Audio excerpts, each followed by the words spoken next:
You are listening to a Dynamicworksproductions podcast. This show is available on iTunes, Stitcher Radio Network, and many, many more podcast services around the world. You can find all our content, music, videos, books, podcasts, and more on our website, www.dynamicworksproductions.com. Have questions, comments, or concerns for us? Head on over to the social tab on www.dynamicworksproductions.com if you'd like to talk to us. Now, on with the show.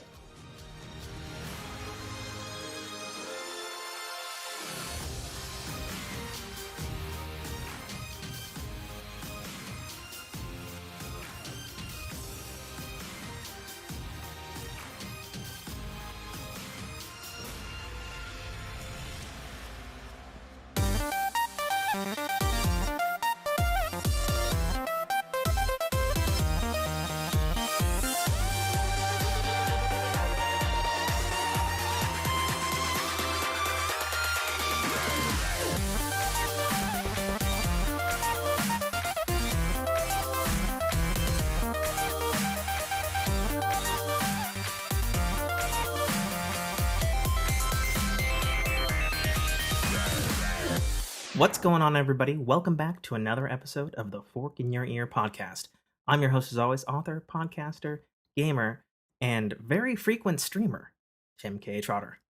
Joining me, as usual, as though he just woke up from fucking hibernation, the one, the only, Nate Fu. Yeah, hello. Yeah, I have literally been laying in bed all day. I got up to retrieve a cup of coffee from my wife before she went out for mahjong. Oh, as she's been mahjong. known to do. Okay. Yeah. Interesting. Okay. And left me with the kiddos. So, yeah, we've been having a lazy day of laying in bed and watching crappy YouTube. Fair enough. Well, we have lots to talk about, so let's hurry up and get to the ring spinning. Spinning? Mhm. Spinking? Spinging. Yeah, spinning. All right, here we go. All right, we've landed on air. Which is video games. Nice. A lot of that, Yeah. at least for me, Yeah. has been happening. A lot of stuff that I'm just going to be like, I don't know anything about this whole PlayStation nonsense. But yeah, you did a whole stream on it that I didn't get to sit in on. Yeah, Dame dropped in the chat. So I had to. So first of all, it must be stated, I am streaming almost every fucking day now. I know. I get the notification. Like a crazy person. Mm-hmm. It's not going to last forever, and I'll tell you that why. It's just going to lead a tiny bit into life. That's because all of my fucking day job product, like 2 shipments, isn't arriving until June 10th, and then the other 19 are arriving until July 1st. So right, you literally don't have product to peddle. Fuck. So gonna be a lot of that in the month of June, which is fine because Junes are usually terrible. It's my birthday month. It's usually when it's fucking hot as balls. Except right now we have April showers on June 5th. So whatever. So I want to start off with obviously I'm still playing Elden Ring. I'm still enjoying myself. I have turned into a family and friends Sherpa group master. Okay. I've just been spending a lot of time helping friend Robert and my sister-in-law and my father-in-law slay stuff, which has been quite enjoyable because it's like, oh yeah, these guys are tackling this a totally different way and they're not listening to any of my inputs at all, but okay, here we go. whatever gets it done though, right? Well, it's me that's what's getting it done. And I will say though, my father-in-law actually is actually pretty decent at the game. Like he'll be like, "Oh yeah, I soloed that boss." And I was like, "Oh, really? Good job." So yeah, so I've been doing a lot of Elden Ring. Still haven't fucking beat it. I'm in the end game. Man, that end game for a game that's already difficult, man, the end game part really ratcheted up the difficulty back down to sit your ass back down. Right. I was like, Okay, sir, I'm just a puny 220. Please, sir. Fucking ridiculous. Um, so I've been doing that. I've been experiencing 2 MMO titles on mobile. Number 1 came completely out of the blue. I picked it up on a whim. I Hmm. was literally just scrolling through the Apple App Store, and then it was just like, "Hey, Ni no Kuni, Cross Worlds." And I was like, my encyclopedic video game knowledge was like, "Hey, that was a JRPG in like 2005 for the PlayStation 3." And then they had a sequel, and it was a weird cross between JRPG independent studio Level 5 that's fairly well renowned and Hmm. Studio Ghibli of Miyazaki, Spirited Away, Howl's Moving Castle, etc., Right. fame. And so I picked this up because it was like, it's a freemium MMO, and it was being made by Netmarble, which I had to get my facts straight before I came on the show because I'll be talking about a NetEase game shortly. Right. NetEase is Chinese mega corporation. Netmarble is Korean mega corporation. Hmm. Very different, despite the fact that they start with the same fucking title. Um, so Netmarble makes my one of my other MMO games, Marvel's Future Revolution, that I play usually in the background in these videos that nobody can see except for Nate and whoever's on the show. And so I was like, okay, I'll give a Ni no Kuni a go. And I booted it up, and I was greeted to just stupidly perfect Studio Ghibli anime Hmm. art and stuff and music, and I was like, all right, this is kind of a fucking good looking game. This kind of puts a lot of other console releases to shame, I'm not gonna lie. Like, okay, we see you guys know what you're doing within the graphics department. um and then I started playing the game, and it was interesting because it's simultaneously of the same mold as, again, Marvel's Future Revolution MMO on mobile, and then also like my other game, Black Desert Mobile, that's made by a different developer. They're all kind of Hmm. somewhat similar, so it's kind of easy to like, oh, I want this genre today if I'm, watching something with a wife, but still want to be doing something. um, Right. but then like as I started playing, I was like, oh, but like the way they did this is like way better than like the other 3 games that are kind of similar. And then it's like, oh, there's like a Pokemon kind of aspect, and you like beat up the monsters, and then they like join your party. And I was like, okay, that's kind of cool.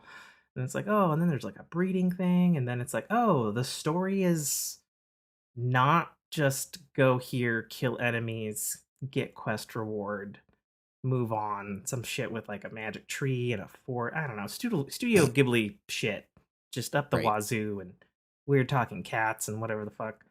And it's just like, man, this is like well made. like I played it. I've been playing it for about a week and a half now, Now, are you playing it and on an iPad or a phone? so I'm playing it on both. Okay. So I tend to switch between my iPhone 13 Pro and then my iPad Mini four. I think it's a 4. It's the iPad Mini right before they went back to square and blocky, Okay. so where it was still kind of curved on the. Does it lend itself better to a specific platform?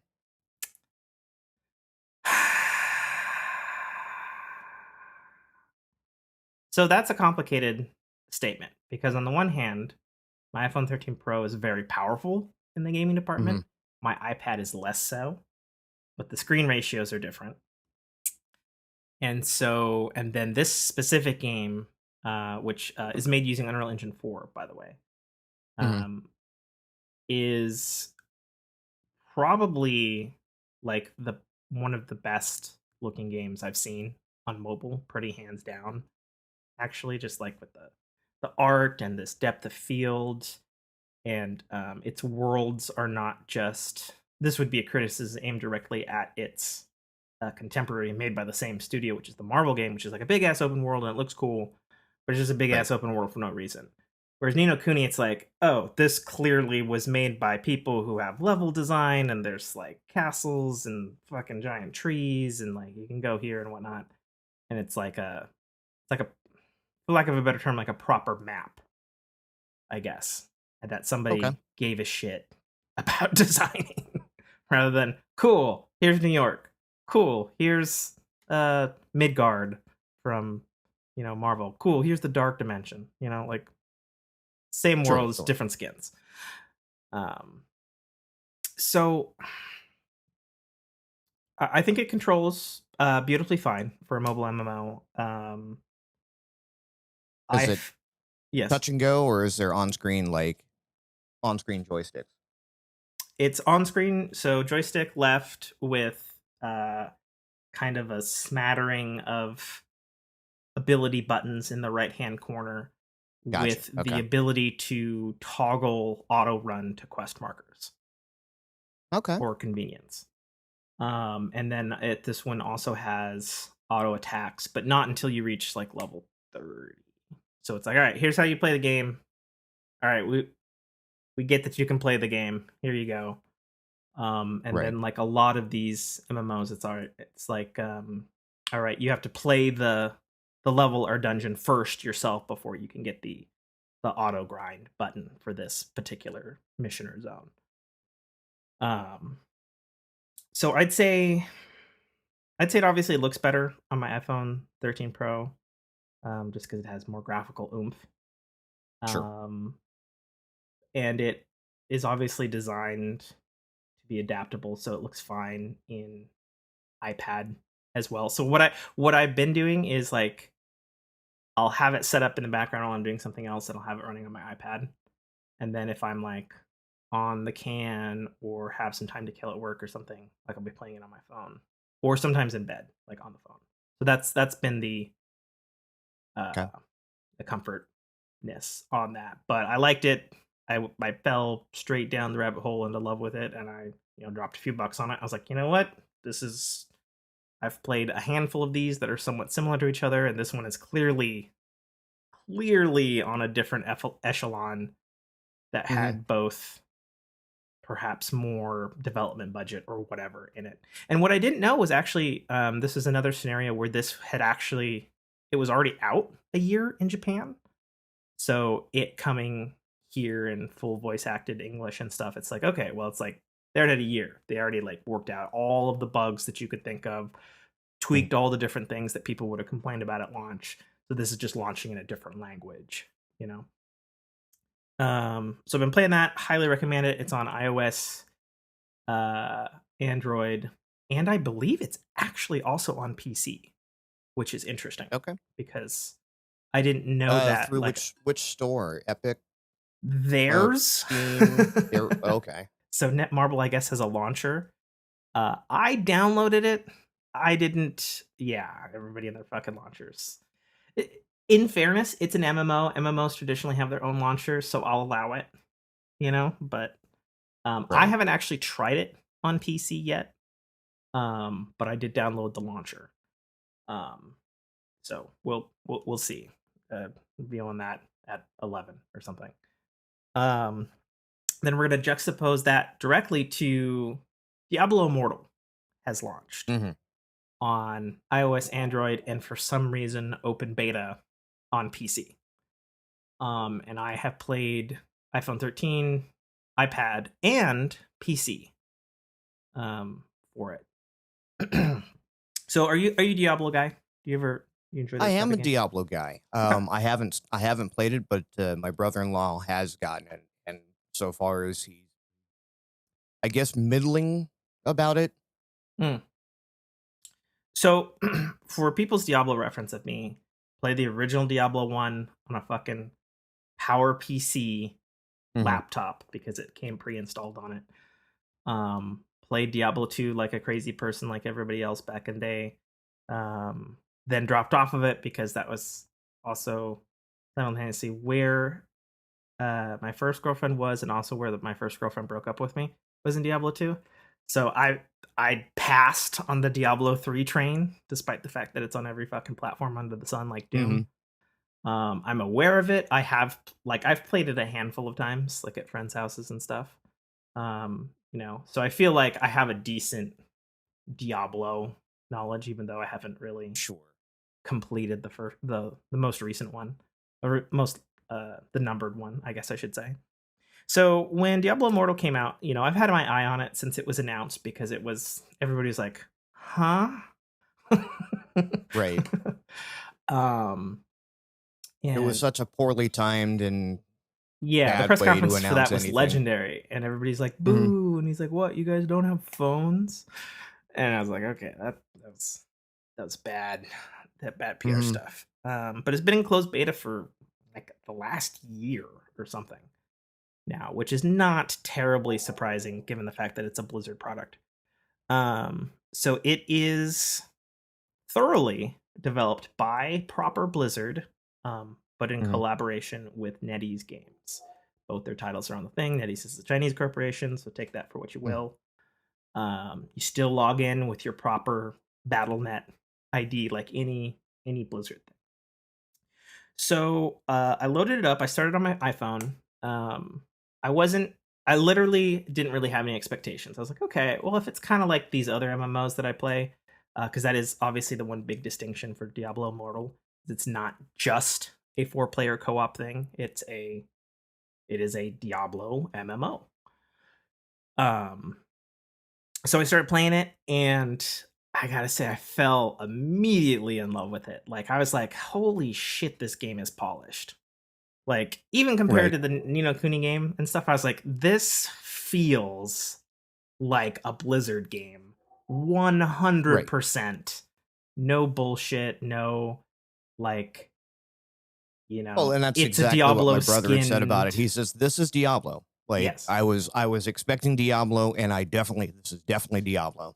Yeah. I was So, actually I was really enamored with the story right off the bat. I'm playing a female necromancer, and mhm. whoever wrote her lines, like there's like a dude in a fucking cemetery, and you run by, and he's like, "Ah, help!" And she's like, "No, thanks." And he's like, "Oh, okay." And he just keeps getting eaten by the things, and I'm like, "That is fucking awesome." Like the fact that like they took the time to do that is hilarious to me. So I'm thoroughly enjoying the story, which is interesting because I was one of the ones who didn't like Diablo 1 and 2 story. It's like, okay, fine. I know there's some people who are like lore heads about it, and Mhm. particularly Diablo 2 and its expansion. It's like you know, it's the fucking Bible for them and whatnot. And I get a much more like cheeky Warcraft kind of vibe from the writing, Right. which is not terribly surprising since it's also the same studio. Also But like Blizzard, I right. like the cheekiness in it like a lot. Like it's like it'd be like, oh, we're gonna fucking summon the thing, and Necromancer's just like, no. We're not Like, gonna not do that. today. We need to kill the other demon that's the actual source of the problem. And I'm like, yeah, that's what I was thinking. So I'm thoroughly enjoying the story. I'm a level 32 now. And Okay. the interesting combination of Diablo is so iPhone 13, touch controls, thumbstick, buttons on the corner, but they do a different thing with the buttons compared to the other games that obviously are going to be somewhat Mhm. compared to this, my Black Desert and stuff. Instead of just like a wheel of buttons or just like buttons, like on touch, you do different things with the button in a really like touch natural kind of way. So, for example, as Necromancer, I have like a corpse explosion, and Right. like, but it's in the vicinity of like a 25-degree angle. I have to aim it and select the corpses. And so from a button press, it's like a press and then slide in direction, but it Okay. feels as natural as though a click and direction from a Diablo PC. And I was like, okay, Okay. okay, cool. You know, um, so that's pretty interesting. Again, played it on my iPad, and I've played it on PC with mouse and keyboard. And because this is an unusual thing, it has full controller support, which is interesting. And it was apparently something that came rather late in development due to the community was like, fuckers, give us controller support for this Right. thing. And it's interesting because That's a big ask. it has full controller support, but it also has it in it's probably not the most polished thing. And I say that with like a caveat of like movement on the sticks feels great, having your abilities on your shoulders and your different buttons feels fantastic. But the game is mobile and PC in mind. So when it comes to doing menus, you basically click right on the D-pad and then you're in Destiny cursor mode. Which is not terrible because you can adjust all the axes of it and stuff and speed to your liking. But every once in a while there's a menu or something and you're like trying to move your cursor and click the button that's like okay or go. And the game's just like nah, touch it or click it. Nah. Which is a little weird. Like it's a little like, so it's like yay, oh yay, oh. Right. So I have spent probably many hours in bed while Jessica's sleeping with just the iPhone above and playing on the controller. And it feels great to play. Like it feels fantastic. I looked up a couple of videos in direct comparison to Diablo 3 for any of our Fork fam who likes Diablo. So a couple of things. Number one, mana is gone for the game. It is a pure skill cooldown basis. You have health potions that you can buy or equip or is dropped by enemies, but no mana, period. Mana is gone. In comparison to, since it obviously has similar classes to Diablo 3, I have seen some complaints online. Some people have been in favor of the different abilities that you get on your class compared to Diablo 3. Some have said that they're streamlined in a bad way. Some have said that they're streamlined in a good way. Sure. I don't have a frame of reference for this. I think they feel fantastic, all of the abilities. And I know the other knock on this game in the gameplay department is you can only have 4 cooldown abilities in your base attack. That's it. Whereas I know in previous Diablos you can have a fuck ton to your different buttons, Sure. to your different And number again, keys. once you go mobile, you have to start making concessions, and not even just in a performance thing. You know, you start getting too complex in your move sets. It's not going to translate to mobile. You keep it simple. 4 buttons, 4 actions, whatever. That's, I think, even that might. And be I think pushing that's it okay. In most cases. And I think that's right. okay. There isn't. But again, these are the same people that are probably looking at this going, well, this isn't the Diablo sequel we wanted, so it better be above and beyond what it should have been. And no, it's a mobile game, guys. Honestly, I think it is. I can see this game winning like mobile game of the year in Game Awards or some shit. Because the level of polish, that particular kind of like special Pixar-y specialness that Blizzard can do, it is 100% there in full force. Voice acting, the missions, everything works. You know, my one complaint from a performance standpoint, lower spec, specifically iOS devices, you don't want to, you have a bunch of sliders and stuff. You're going to want to crank your shit way down low. So like I actually loaded it up on my old iPhone. iPhone. I guess it's a 10s. Yeah, so my old iPhone 10s, which is like 5-6 years old at this point. It's just the old iPhone 10. It had some issues. It was playable. If you want to drop it down to low, no shadows at 30 FPS, it's playable. I'll leave it at that. Like it wasn't like crashy or anything, but it's definitely like so this is probably what the Switch portal looked like. Okay. Right. kind of feeling. This is how I'm going to play it when I'm on the train, basically. Yeah. playing it on my iPad, it actually did a What's lot the better. what's the battery consumption like though? So that's a complicated one. So on my 10s, garbage. On my iPad, and I did play it on battery one Hmm. evening. Fantastic. And I had everything on the iPad cranked as high as you could crank it, which was fairly comparable to my iPhone 13 Pro and also Mac settings on PC. Um, but iPhone 13 Pro and obviously PC, top best lookers in this category. But man, it Sure. ate, and I complained about this on Discord. It ate my battery faster than anything I've ever seen eat my battery, apart from like a bug glitch or like Right. GPS is really trying to get a hold of you. I did a comparison between Black Desert Mobile, Nino Kuni, and Marvel, and I think it was something like Diablo Immortal on max settings. On the Yeah, it was latest, yeah, it's 24% of your battery. 24%, and it was like less than an hour. And I was like, no, that's not good.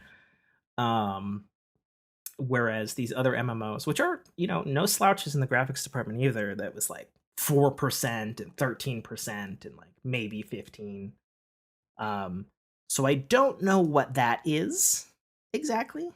Um, I I realized Diablo Immortal is a little weird in the fact that it had like a whole year closed beta and now it's launched fully Hmm. globally. And it's a little weird, especially since um, the platform selection for this specific Blizzard game is a little odd because this is the first time, uh, to my knowledge, any Blizzard product has not launched on Mac, which is weird because Blizzard has always been Mac and PC simultaneously. We're the only fucking people who care about Macs. So Right. it's a little weird to see its performance on what's currently the highest um, iPhone. Just be like, it performs great, but the battery consumption, I don't know what's up with that. I don't know whether that's a bug. I don't know whether that's. But they Right. got a And fucking. that'll make or break a mobile game, a phone game. 'Cause, Well, and so here's again, where. no one wants to sit on their bus ride to whatever, to school or to class or to work, and then have to get to work and have to plug their phone right back in. So I have specifically a Razer gaming case with Hmm. its With the special. like a Mophie battery. Yeah. No, there's no battery here. Oh, These okay. are cooling holes, and then the interior has their whatever special. It's Right. basically Right. um, thermal paste, but in a Hmm. fabric. Heat transfer. Yeah. Yeah, which is allegedly supposed to reduce its heat by like 18%. I believe that that's true, but I also believe that in this specific case, if I'm on John for a while, I take my case off because it fucking gets so fucking hot. It's like about to cook an egg, and I'm like, I need like surface. I'm like, like I'm fucking blowing on the phone. It's Yeah. ridiculous. So they got some kind of problem there.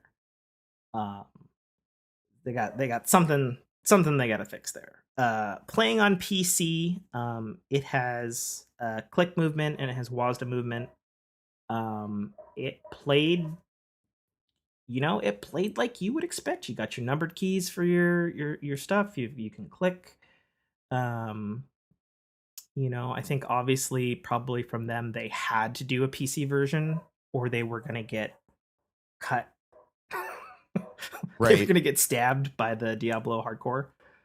Um, Little weird that it has Which, and open. again, I think that's kind of a mistake. Sure. Right.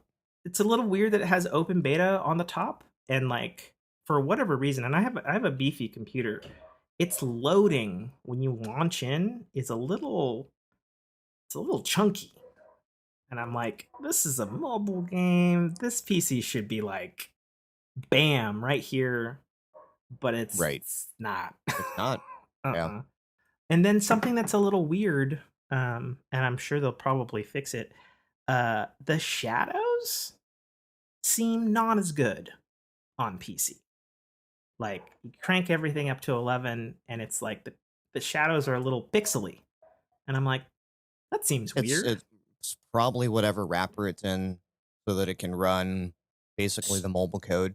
So it's entirely possible that it is running on some kind of emulation and it's really got a BlueStacks thing behind the scenes on it.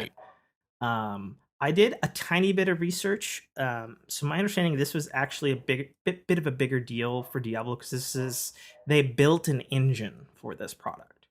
It is not any of the proprietary Blizzard engines.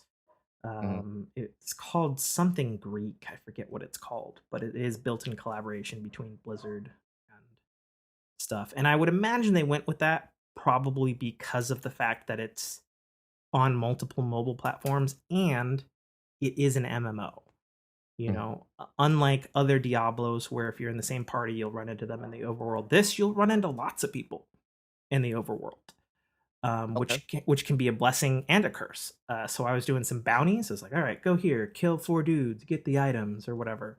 You know, and I was like, okay, cool. I get there was like And so 4, was half the world. and I Yeah. was yeah, there's 4 dudes and they're fucking just destroying everything. I was like, cool. I'll Can I get I'll in there? wait. I'll wait for you guys Yeah. to finish up, and then they move on. But thankfully, uh, they tweaked the respawn so that's like, all right, they left. All right, cool. I'm still here. All right, cool. Enemies came back up. There we go. All right, there we go.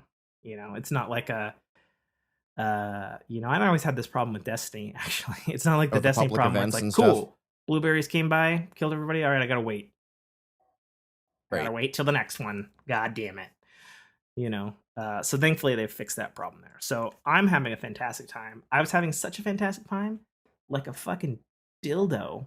I, I bought the season pass. Fucking, I'm all in on Diablo Immortal. I dropped the money, which thankfully was only $14. I was like, okay, yeah, I feel like I had a $14 good time. Sure, why not? Okay. Now I have seen on the internet that there's a lot of complaints about it's pay to winery.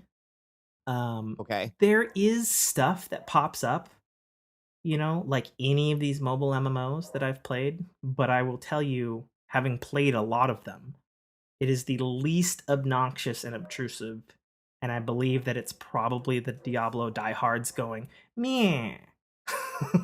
We don't want it at all. You know, and I'm like, okay, cool. But it's a free to play game and it's a freemium, it's MMO, it's huge. Obviously they've been working on it a long time, so I would tell those dudes to chill. As for if it is actually pay to win, I'm not a PvP guy, like so I'm not even gonna broach that subject. Maybe it is, I don't know in that department. Hmm. Um, but yeah, for right now, I'm having a fantastic time. It's an awesome game to just, oh, sweet, cool. I'll do a mission here. Cool, I'll do a story mission here. I'll grind this thing here. Um, you know, wife's watching something I'm not interested in. Cool, I'm gonna put it on the iPad and I'm gonna play with the controller and just do my thing. So very good time with that. So I've been doing that. A lot of people on my Twitch. Sorry, I should probably say, have you been playing anything, Nate?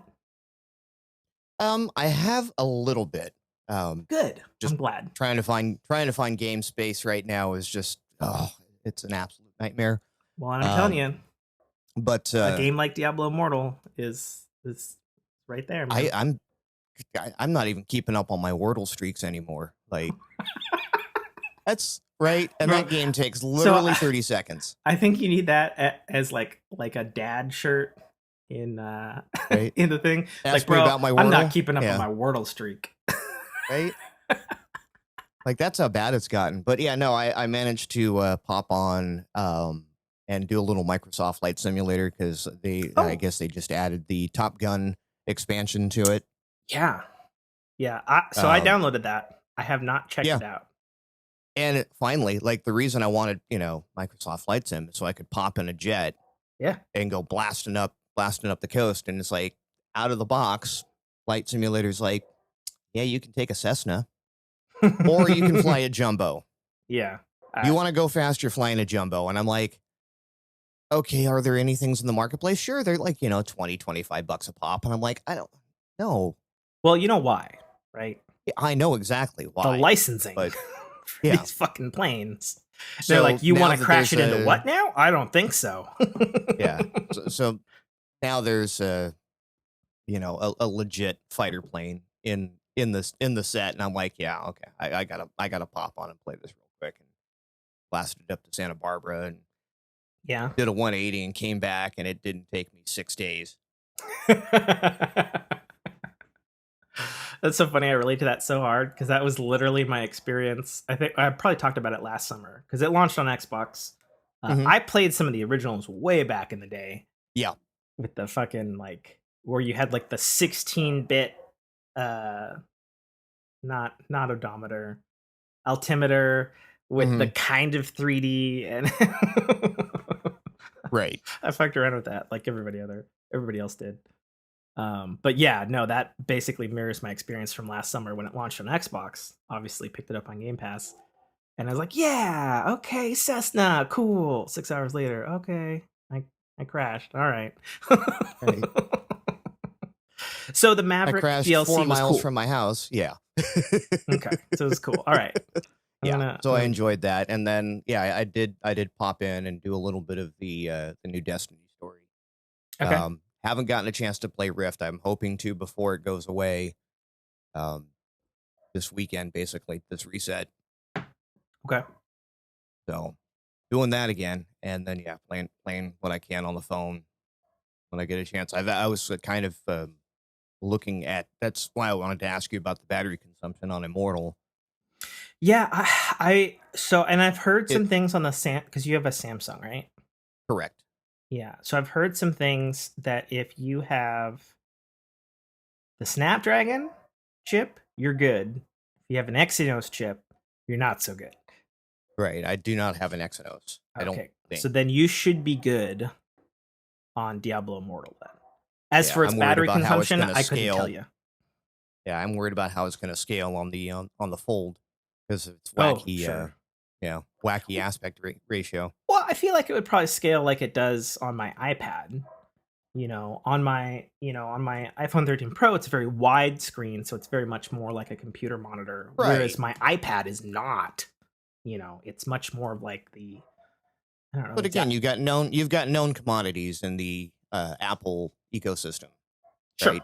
You basically write it for two different aspect ratios, maybe three, and you've sure. covered the entire Apple product line. You start writing for Android, and it's like this phone is a 21 Oh shit! by This 9.2.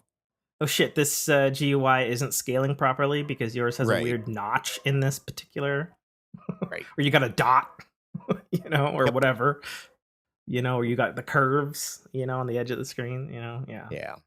yeah. I'm sure it's probably. I mean, God bless, I guess, Google's operating system for trying to keep up with that fucking wackiness.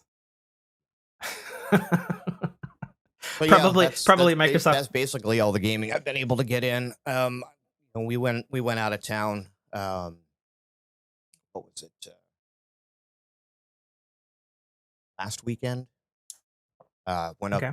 went up and visited my pops at the lake over Okay. Memorial Day weekend, and I literally just I hit the power strips on everything. I'm like, everything is off. I'm not going to be ghosting any power. Just turn the power strips off, and I didn't turn them back on until today Mm. Is this or why yesterday, I should say. Yeah.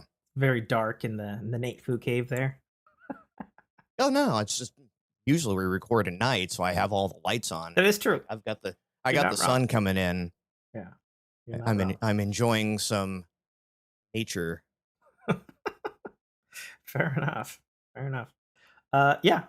Check out Diablo Immortal. Then the other thing that I've been doing, aside from my regular Tuesday stuff with Rainbow Six Siege, is myself and Daniel, our moderator for the Fork podcast and Discord. I think I've spoken on the show that we play survival co-op games, and we've been playing Stranded Deep for a while. Hmm. And then it decided to wipe my save, and then it didn't wipe his save, but it deleted some shit, and we're like, all right, we're fucking done with this game. This fucking buggy Right. piece of shit game. Oh You got me god. once, and now I'm just done. Yeah. Yeah, I was like, no, It's I go to a restaurant, I get food we're poisoning once. done. Okay, maybe I'll come back. I get food poisoning twice. I'm never coming back to your establishment. Well, you have a save deleted on a hardcore survival game that's like every 2 feet you get poisoned by something or you break your fucking leg because that rock that you jumped off of was apparently 68 feet in the air, Hmm. and the physics fucking jank out and the fucking game has problems loading. You're just done with it. Right.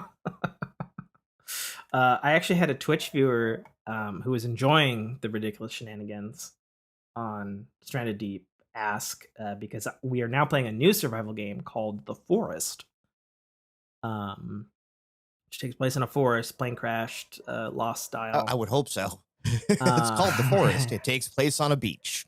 So we moved to that like midstream of the fuckery of Stranded Deep because it was our game night. He had some time away from his kid, and his wife was giving him some time. So he's like, "All right, well, we got to go to another game then." And we wanted to do Xbox, but his his original Xbox One VCR uh, apparently won't turn on. Oh. So we couldn't do Halo, we couldn't do Sea of Thieves, we couldn't do any of that stuff. He actually sent it over to me. I actually have it downstairs. That's what I'm going to do after the show. Um, so I'm going to try to work some kind of magic on it to bring it At back least to life. figure out what's wrong and maybe replace the one part as opposed to the whole thing. Maybe we'll see. We'll see. I'm gonna give it a good dusting. I'm gonna electrical contact clean the connectors. He Mhm. said, based on what he tried, um, the power supply is Mhm. poo poo. And I'm like, okay, that is the last Xbox that has an external power supply, so maybe we'll see. We'll see. Um, If you happen to have an old one laying around just to do a swap out I and fire it up, don't actually. that's So a shame. my original Xbox, I talked about it on the show ages ago. My Xbox One VCR, I gave to my friend Chad because he was Mm. gonna get an Xbox One in the beginning, and he bought Master Chief Collection, and then he never bought an Xbox. And so I'd been borrowing his copy for like 5 years. And so when I got my Series X, I was like, "All right, here you go. You can have this Xbox free of charge. Don't even worry about it, man. Right. had this disc in this console for the whole 5 years because I never bought a disc for the damn thing. Right. So here you go, man. Enjoy." And my understanding is he's playing it with his kids who are now of Halo playing age. He's enjoying that in co-op. Yay. Um, so anyway, we moved on to the forest because we only had the PlayStation platform available to us. It just Mhm. happened to have a flash sale on PlayStation. There's Days of Spring. It was $7. And we're like, That's all not right, if bad. it's bad, Right. fine. you know, we You wasted could it. definitely do worse. Yeah. Yeah. So we actually went into it pretty blind. We didn't read any reviews. We was like, all right, it's got co-op, survival, fine. It's so funny because Stranded Deep is Unity, the forest is Unity, but when you boot up the forest, it works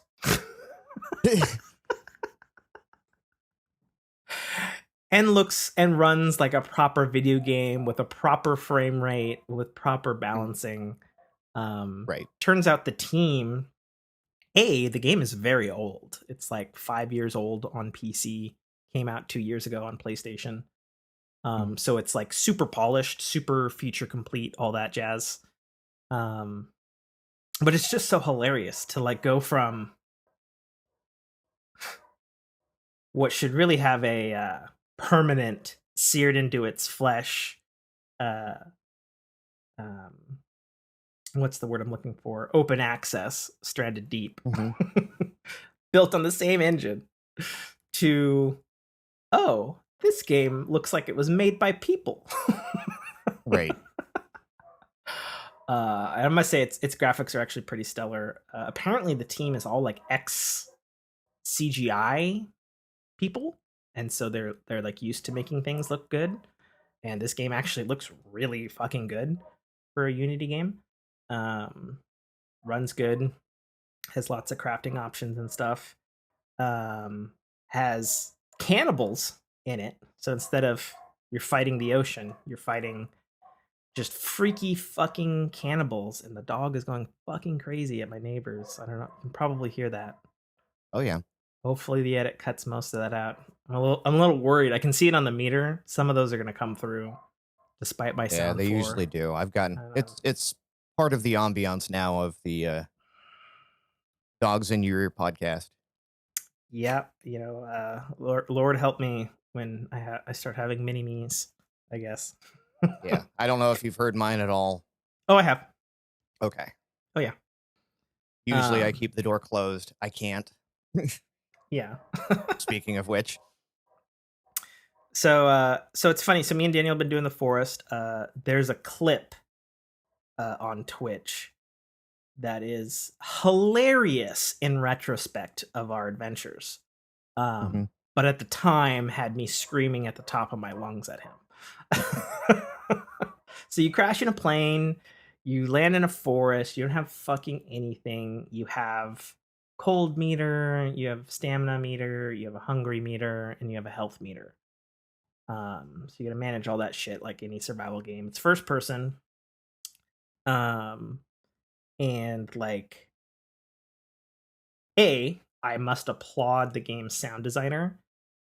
I've never played an indie game that sounds like it was made by one of the professional horror video game studios like Resident Evil or Dead Space. Because the fucking sound of the rustling wind like sounds exact like how you would think if you were standing in the forest. And having spent a bit of time in forests myself, I was like, yo, this fucking sound is fucking good. But it's so good because it's like you'll hear like rustling in the fucking trees. And you'll like be looking over and you're like, what the fuck is that? I hear rustling. Fuck. Get your fucking stupid stick out. Like we're gonna get fucking attacked by something. And it's a fucking rabbit. You know? But then other times, it's a fucking cannibal that flies from the fucking tree. And it's like, rah! It's like, oh fuck. You know? Stick. Yeah, basically. But no, I'll have to shoot you a link to this clip.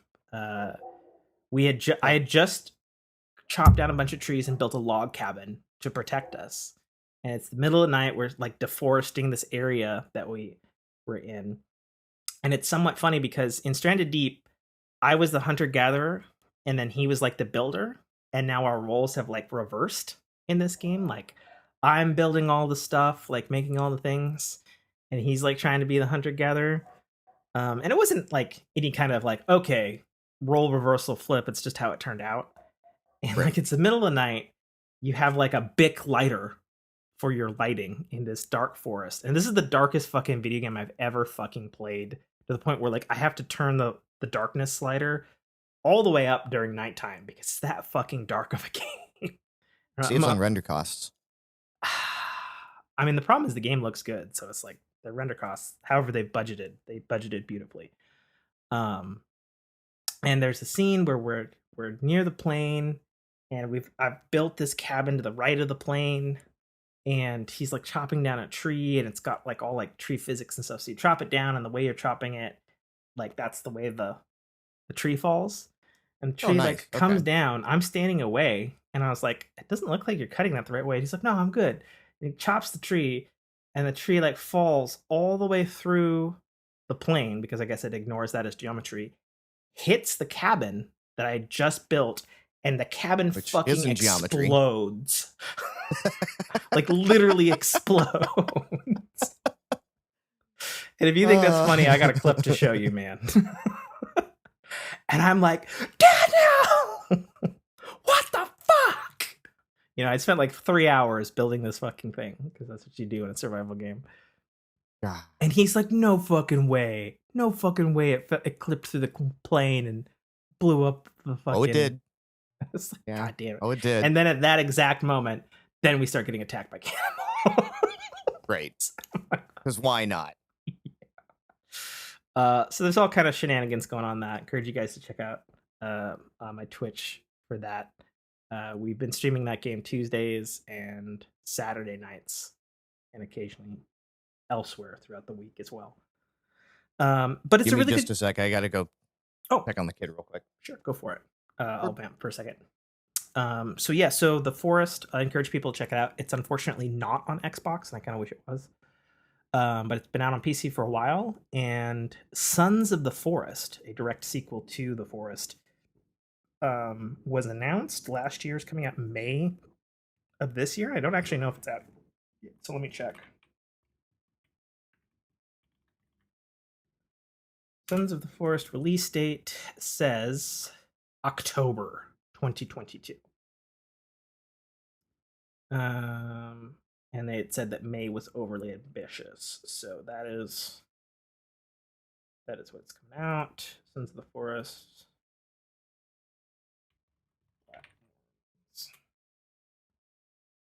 Uh,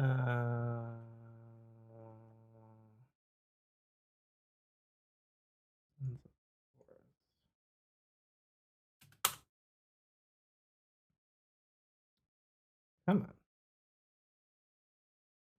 Midnight Games. First updates. Apparently, it's got a VR component. God, that'd be fucking horrifying. Um,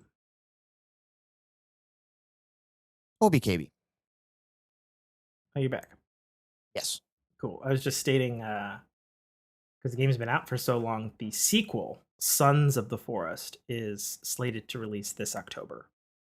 Okay. And I was trying to find the platforms it's releasing on, but they don't have literally anything on their website except for the first Forest, which is a little weird. I would think that they would have. Unless another dev took it over. No, it's the same team. Okay. It just doesn't have anything. Um, Well, weird. whatever then. Yeah. But anyway, there's a trailer for Sons of the Forest, the sequel, slated to come out this fall. It's originally supposed to come out in May, but got delayed. No idea what platforms other than PC that it's coming out on. So I would assume, based on the previous thing, that they're originally a small team, and since it was PC for 5 years, then a couple years later it was PS4. I'd imagine the same platforms, but I don't know. No data on that one. So last thing to talk about is, I guess, two things to talk about. Number one, Blizzard Activision, Raven Software, their QA team was the first team in history of video games to have a successful unionization. Yep. Only 19 employees or something like that. Yeah, it wasn't very big. Yeah, it was their QA, so it was only that QA team. Yeah. Yeah, and that was the QA team that I believe also got like gutted, and a bunch of them like fucking let go and shit, even though they're like basically full-time employees and shit. That's why they were down to 19 people. Well, and my understanding, not being game developers, that QA is generally where you have the most turnover, or you're like a spec contractor or something like that. Very much so. So it's interesting to see what will become of that and the rest of the industry. Phil Spencer's official statement on that, as the soon-to-be overlord of Activision Blizzard once all the FCC stuff clears, probably by the end of the year, they were like, what do you think about this? And he's like, I don't have anything to think until the contract closes. At that time, we'll reevaluate then. And I was like, okay, that's fair. Which is the right answer. Like, sure, it's like, we don't own the company like yet. It. Like, yeah, we don't own the company. You don't have to like it. You don't have to dislike it. You look at the numbers, and if they make sense, you sign the paperwork. Right. Sure. It's a good move. Like we got the game studios that are starting to get accepted unionization. We've gotten Starbucks now is doing the same thing. So it's good. It's healthy to have the pushback. Let's see where it goes. Sure. Right.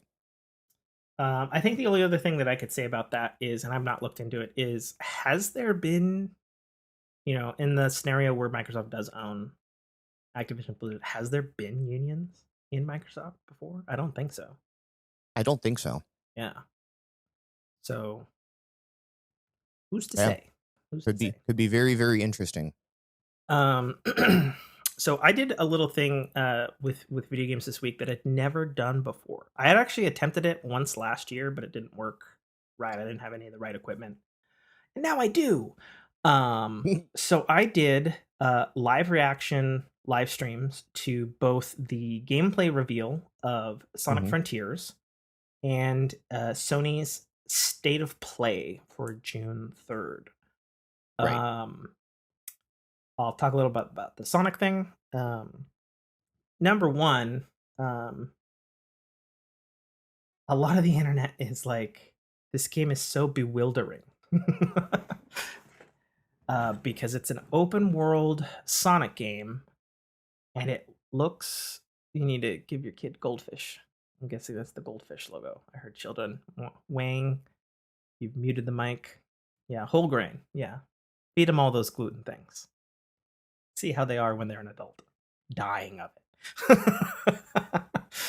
um, so Sonic Frontiers. Everybody knows I'm a huge Sonic fan. I did a live reaction to it, which unfortunately the audio is desynced on the video that went up to YouTube and Twitch, which pissed me As off it to no does. end. And I was Yeah. like, fuck. But nevertheless, my commentary's there, and also the game volume was too loud. So, whatever. Live and learn. Sonic Forces is strange. There's no two ways about that. Huge Sonic fan. I personally have wanted an open world Sonic game since the fucking 90s, like in my head. Mhm. Um, from a 7-minute gameplay reaction, this looks to fulfill some of the fantasy that I've had since a kid, and others, it is a. So first of all, this Sonic game has puzzles. Now, when you say Sonic, and you say puzzles, they don't really. They're not really. That's not really the same sentence. And the last time we Sure. had. There was some puzzle. Well, it wasn't. It's more like hidden buttons and switches at best, Sure. In the right? original Sonics. Yeah. This calls back to the Sonic Adventure games, in my opinion, where there was a hefty amount of puzzles, like legitimate. Hmm. You need keys. You got to do Tomb this Raider before puzzles. this. Yeah. I don't know about Tomb Raider puzzles, but like basic bitch Zelda-ish puzzles is Okay. what I would say. Like simple, you can kind of understand the mechanics, whatever. And there looks to be these scattered about in the open world. The official statement from Sega is that this is being called an open zone gameplay. Obviously, Sonic's levels have always been called zones. So Mhm. my theory behind this is that we'll have a handful of open zones, because something that a lot of people are criticizing this gameplay for is like, well, it's Sonic in a open, pretty forest, Right. and there's no other setting. So I would imagine that there's maybe like a couple of different islands that are different because something. Like Grand Theft Sonic. I mean, we'll see. We'll see. It's definitely not that. It's you know, it's disgusting to say this all the time, but I don't know what else to say. It is Sonic Breath of the Wildy, and Sure. it sucks that that word is being used that way to describe a type of open world. But it has like pretty piano. It like a weird thing about it is it looks kind of serene, like Mhm. and something. I was watching another reaction on Tyrone Magnus's gameplay, and he pointed out that it reminded him of like the chill games like Journey and Flow and Children of the Sky in a way. I was like, okay, I could maybe get behind like a chill Sonic game, Mhm. because like those are words you don't usually use with Sonic. Like Sonic is associated with fucking like a Michael Bay type experience, and Right. like going fast and you know. Um the footage that they showed looked really there's a lot of pop in, which was unfortunate for them showing gameplay of a Sure. game that's supposed to be coming out in November. Obviously, it's probably at the polishing phase, I would imagine. So it's like, okay, fine, that stuff can probably be worked out between now and then. A little bit odd to put a rough foot forward to, you know, show to the public. Um, so that's a little strange. Um, and what I didn't know was the following day they actually had another video of Sonic Frontier gameplay. So they had open world Hmm. gameplay, which looked fine. I won't say it was like mind blowing or anything, but it was like, okay, it's Sonic in a cool, pretty environment, and there's some puzzles, and there's some cool traversals, and there's floating Sonic E platforms everywhere. Fine. My impression was it was a little bit Sunset Overdrive-y in its open world approach, and I say that, you know, if you know Sonic games, there's speed, there's grinding, there's Hmm. tricks, and Sunset Overdrive is open world and speed and grinding and like jumping off of stuff. And it was a little bit of that, but in a more barren looking world. Okay. Um, there was a second video that I didn't even know was happening, so I didn't do a live stream for it, where they showed off the combat. And for the first time ever in a Sonic game, there's a combat system. Well, not first time ever. There's a thing in Sonic 2008 where you turn into a werehog and it was like a melee game. But you're Okay. Sonic and it looks like there's a legitimate like combat system other than just jumping and homing attack, which is in the primary attack. Right. Like there's speedy kicks, there's a dodge roll, there's no UI being shown in the game, but I could tell from the video that it looks like there's a lock on, like a lock on and a circle strafe dodge Yeah. roll, and then like speeding forward and then actually doing like a lot of kick combos. And that may sound a little strange because it's like you don't really think of Sonic kicking things. But in the Right. rest of Sonic media throughout the years, all the cartoons, all the animes, the fucking recent movies, he uses kicks as attacks. Like it's very well Okay. known in that stuff, but it's never been in a game, which is why it's strange. And it's like, oh, it looks like you can do like a kick combo and like jump off of an enemy, and then like dodge roll on a laser, and then speed around him, and then attack him. And it's like, okay, sure, we'll see. Um, so Frontiers, I'm like any Sonic game and any hardcore Sonic fan, I'm cautiously optimistic as always. Um, so we'll see. We'll see on Sonic Frontiers. And then the last thing was the state of play. So I need to actually pull up a list from what was in there because even though I did a live reaction to it, which you can find on my Twitch and YouTube, which you Mhm. can follow the links for at dynamicworksproductions.com. Um, state, Or just be in the Discord. yes, it's also in the Discord.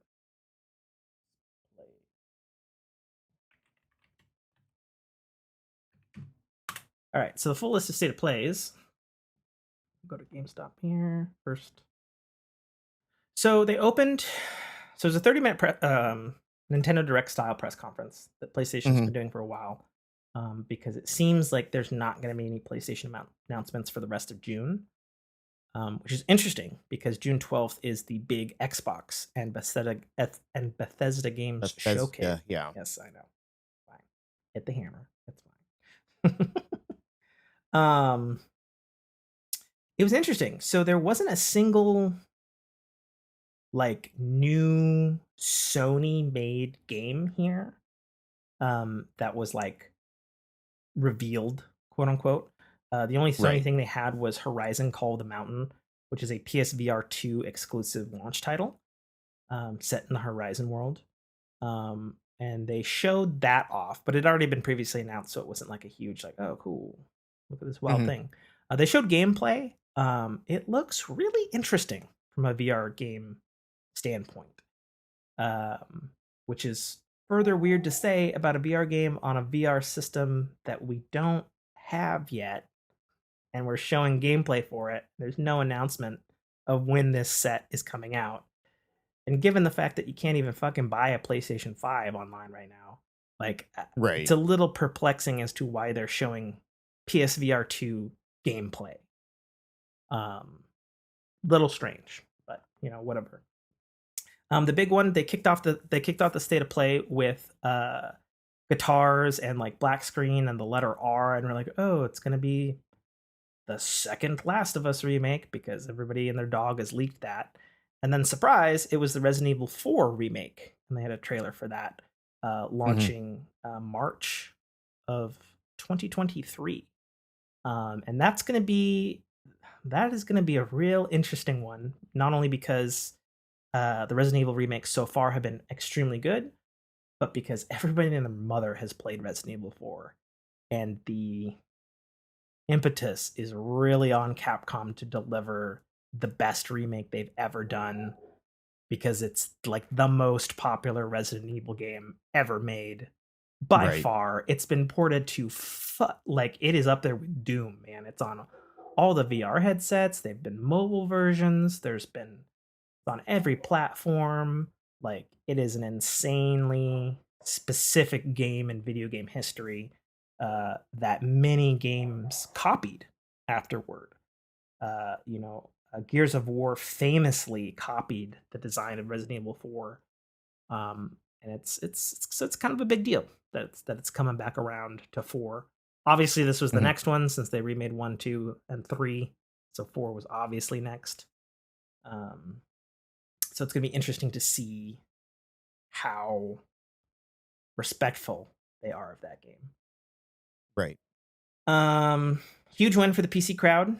Uh, Marvel Spider-Man Remastered is coming to PC in September of this year, with all of its Game of the Year content in it. That is a huge. There's some flashing going on Nate's screen. Everything cool. Yeah. You, Yeah. you knock The your TV graphics just card again? flipped out. Okay. No. Stop knocking your graphics card. No, we'll talk about that though Okay. eventually. Um. So huge win for PC. Obviously, those who have Steam Decks are like, yes, yes, Spider-Man on the go. Right. um, and then this is also kind of important because in the trailer, in the lead, it pointed out in collaboration with Nixxes. And Nixxes, if you don't know, was a recent purchase by Sony Studios. They are now a Sony studio, and they are primarily a hardcore PC port team. Okay. So we could imagine that their name will probably be on every fucking Sony game that's coming to PC moving forward, since that's literally what they do. I wonder if we'll call the new launcher the Nixus launcher. I mean, they'll probably just have a PlayStation launcher, let's be honest. Or maybe not, since they're kind of buddy buddy with Epic. They do own a chunk of Epic. Who knows? Yeah. But either way, that's awesome for people. The more people to play Spider-Man, the better. It was my game of the year back in 2017, Yeah. I mean, 18, I'd love to whenever be it able was. to finally play one without having to buy freaking PlayStation. Sure, sure. So That's obviously where you sit on that, and that's fine. You yeah. um, in my opinion, it has delivered one of the best Spider-Man stories in media. Okay. It's just fantastic, all the way through. The acting is phenomenal. The story is phenomenal. The game is phenomenal. Um, so big stuff on that. I was super stoked about this next game. The Callisto Protocol is coming out October of this year. It's an Unreal Engine 5 game, and it was originally slated to be like set in the future of the PUBG universe or some shit. That is now not happening, and it's its own Okay. thing, which is cool, sweet. Didn't care either way. I was gonna play it no matter what on day one because it's from all of the ex developers who did the Dead Space series, and Okay. is being directed by Glenn Schofield, um, who I'm fairly chummy with on Twitter. He's always answered any of my questions and anything anytime I've talked to him, going all the way back to Dead Space 2. Um, and he had an interview recently where it's like, I only crib from the best, so why not crib from myself? Callisto Protocol. It's a Dead Space game, or it's like a Dead Space game. And I'm like, yeah. I've said many times before that Dead Space is my personal favorite, perfect top tier number one slot survival horror game. Um, so the fact that we're getting another one by most of the original team, um, That's got to be a win, right? yeah, it's a win. Like, it's like It is so Dead Spacey. like like the only difference is like, all right, cool, it's a different setting. Oh, the health bar that's on his back, cool. It's on it. It's on his neck now, and it's horizontal.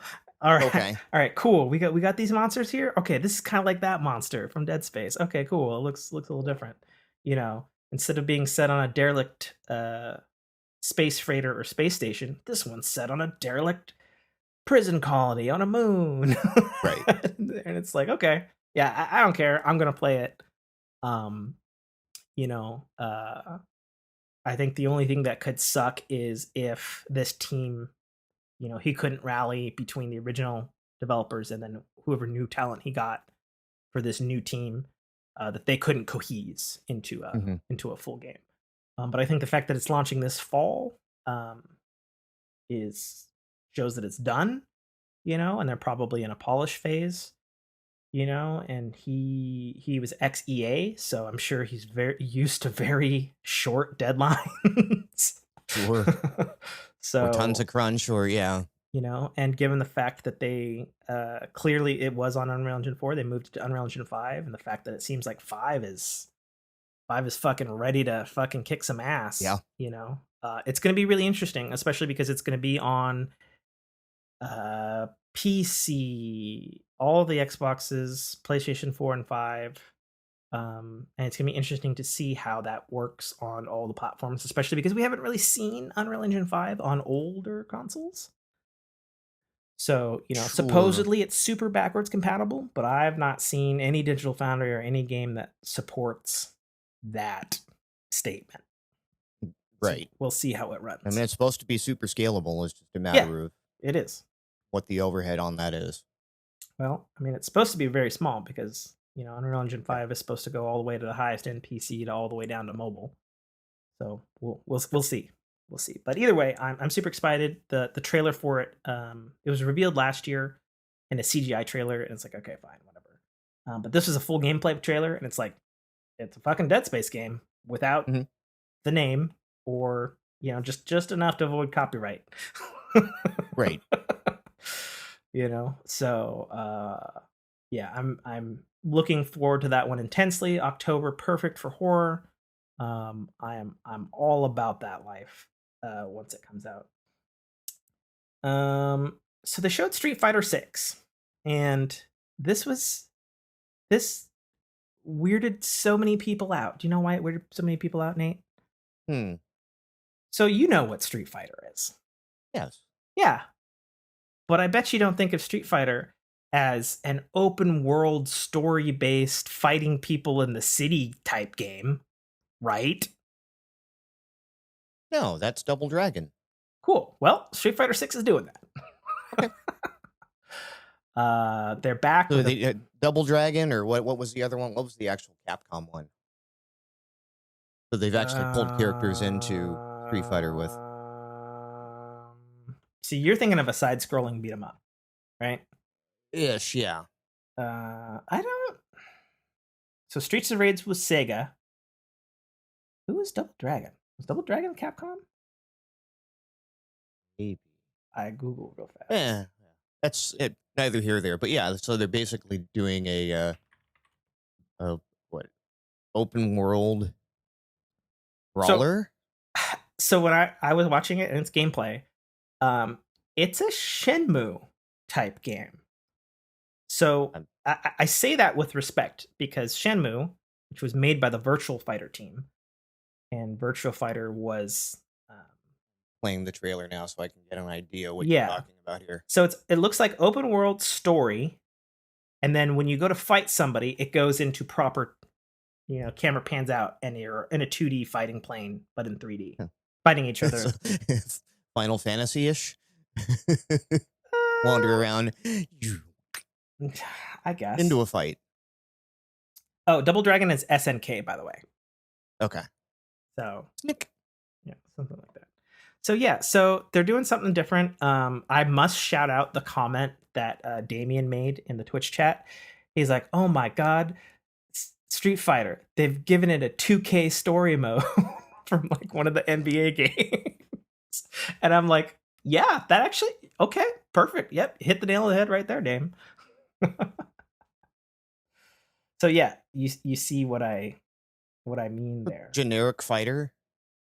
Yeah, and it looks like you're not playing like one of the main characters. It looks like you're playing probably like either a generic fighter or like a custom fighter, you know? And then he's fighting all the other Street Fighters to become the Street Fighter champion or whatever the fuck. So, Yay. you know, I It's a tell you, choice. I tell you what, you know, Street Fighter is a legendary 2D fighting game from back in the arcades, you know, and the fact that we're up to Street Fighter 6 and they want to try something a little different, you know, I mean, fuck it. Right. You know, they've added story modes and shit to fucking Mortal Kombat and like other fighting games and stuff. Why not Street Fighter? You know? Right. Sure. Sure, why not? Capcom is And good if you can at some of and if you these. can build your own custom character, guess what that means? Monetization options. Exactly.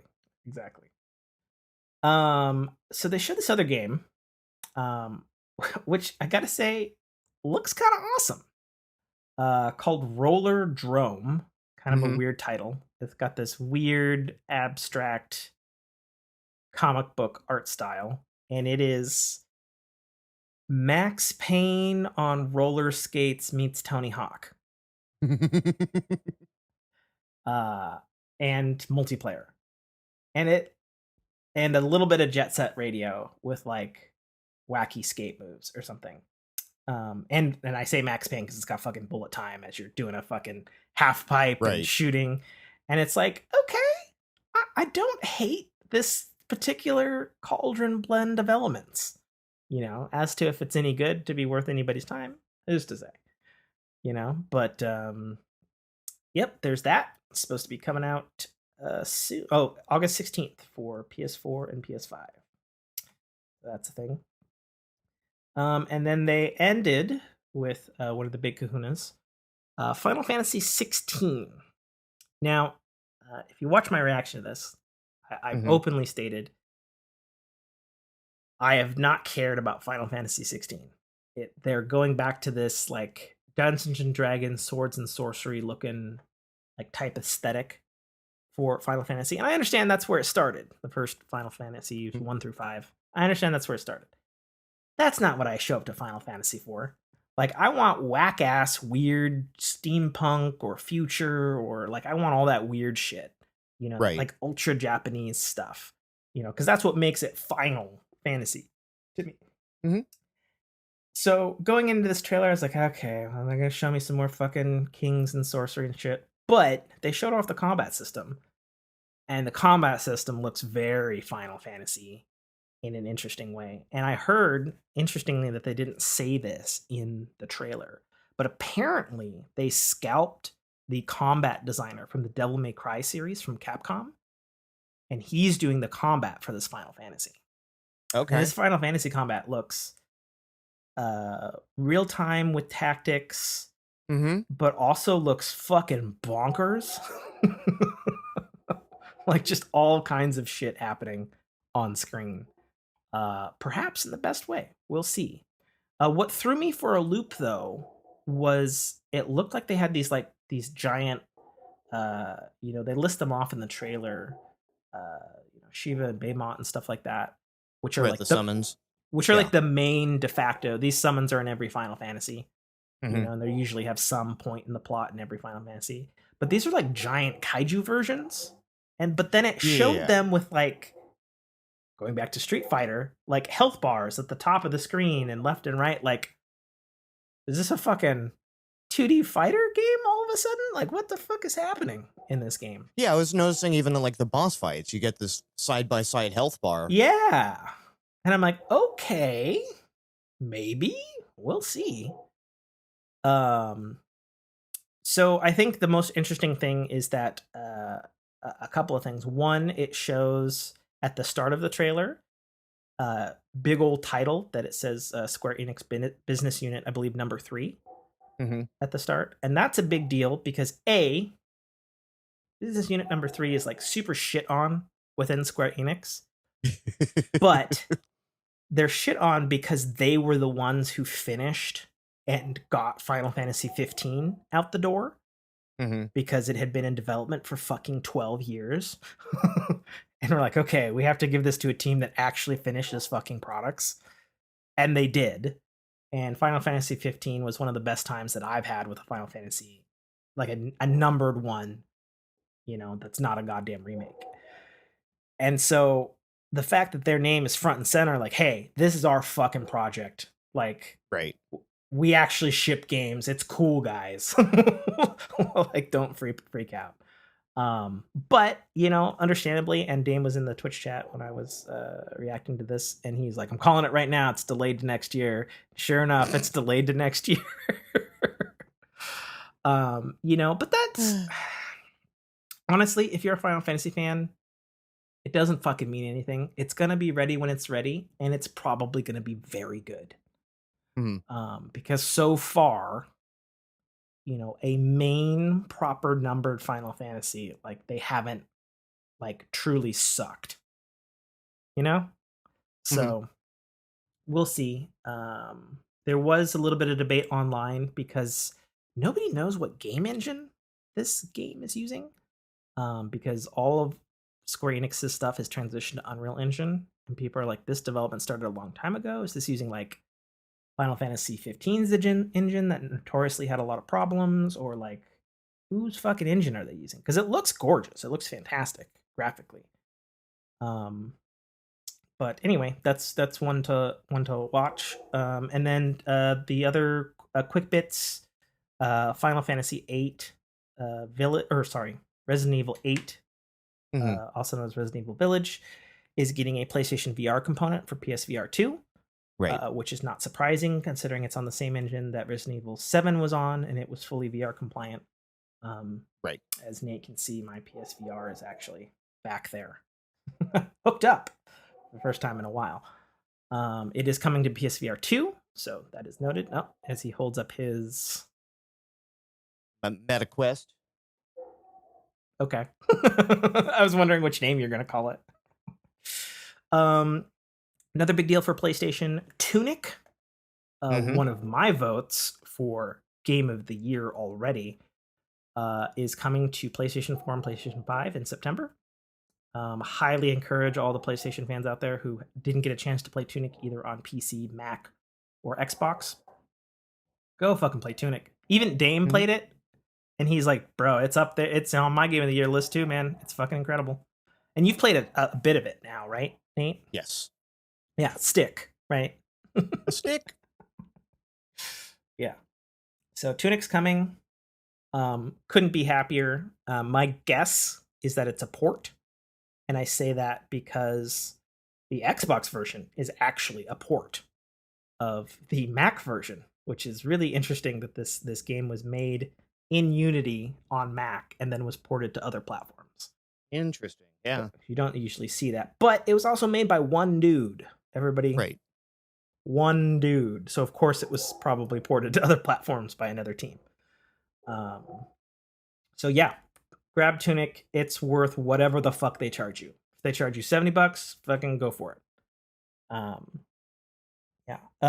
So another game, and I called this out in the stream, Stray. It's like Cyberpunk, but with cats. People have been freaking out about this because it's like, oh my god, the cats are so pretty. I don't like fucking cats, guys. I'm sorry. I don't give a fuck about cats. I watched it. I'm kind of confused by it. Sure. I don't know what type of game it is. I've seen like 6 trailers for this for the last like 3 years. Because I think this was in the PlayStation 5 reveal. And it's like, I don't know what this game is. Like, it looks nice. Okay. People are running from the cat. Yeah, I don't know. Okay. Yeah. Very weird. But the point on that one is that if you have PlayStation Plus, whatever the main PlayStation Plus that transfers to the regular PlayStation Plus level once the new stuff hits, which I think is this week, actually, you'll get Stray with your PlayStation Plus subscription, and it is on PS4 and PS5, and it's in August. So that either means that it's shit and they're giving it away for free, or they really believe in it and they want you to be on whatever the fuck tier that's on PlayStation. I don't know. Hard to say. And then obviously close to my heart is No Man's Sky. They showed PlayStation VR 2 support for No Man's Sky. which is not surprising since it has PlayStation 1 VR support. And presently, if you want to play No Man's Sky in VR, you cannot play the PS5 version in VR on your PlayStation 5 with your PlayStation VR 1. Because the VR support is all in the PS4 version, which you would have to download separately. And thankfully, No Man's Sky keeps its saves away from Sony's save system, so you can play your PlayStation 4 save, which is also probably your PlayStation 5 save if you port your save back to try to play it on PlayStation VR. I know. It's a fucking nightmare obnoxiousness of bad design choices for the PlayStation 5. Either way, I'm personally very much looking forward to a PlayStation VR 2, mostly because that is the VR pony that I bet on, because also I didn't have a PC at the time, even though I do now. But I have so many PlayStation VR games that it's like, well, I'm kind of in that ecosystem now. So that's what I have to talk about on gaming. I don't think anything else huge has happened, unless I'm missing something. Nate? Not that I can think of. Okay. Right off the top. Let me do a quick scroll through the old news feed. Yeah. Nothing. Not video game related. Prince of Persia: Sands of Time remake not canceled, but delayed again. Got taken away from the Prince of Persia India team that was working on it, that I guess fucked it up. Got put back with the main primary Ubisoft team, the Montreal team, who created it in the first place. Who's supposed to be working on a Splinter Cell game. So I'm like, don't you take any fucking person off of the Splinter Cell team? Okay. You stay on Splinter Cell, god damn it. We've only been waiting a whole fucking console generation for a new Splinter Cell game.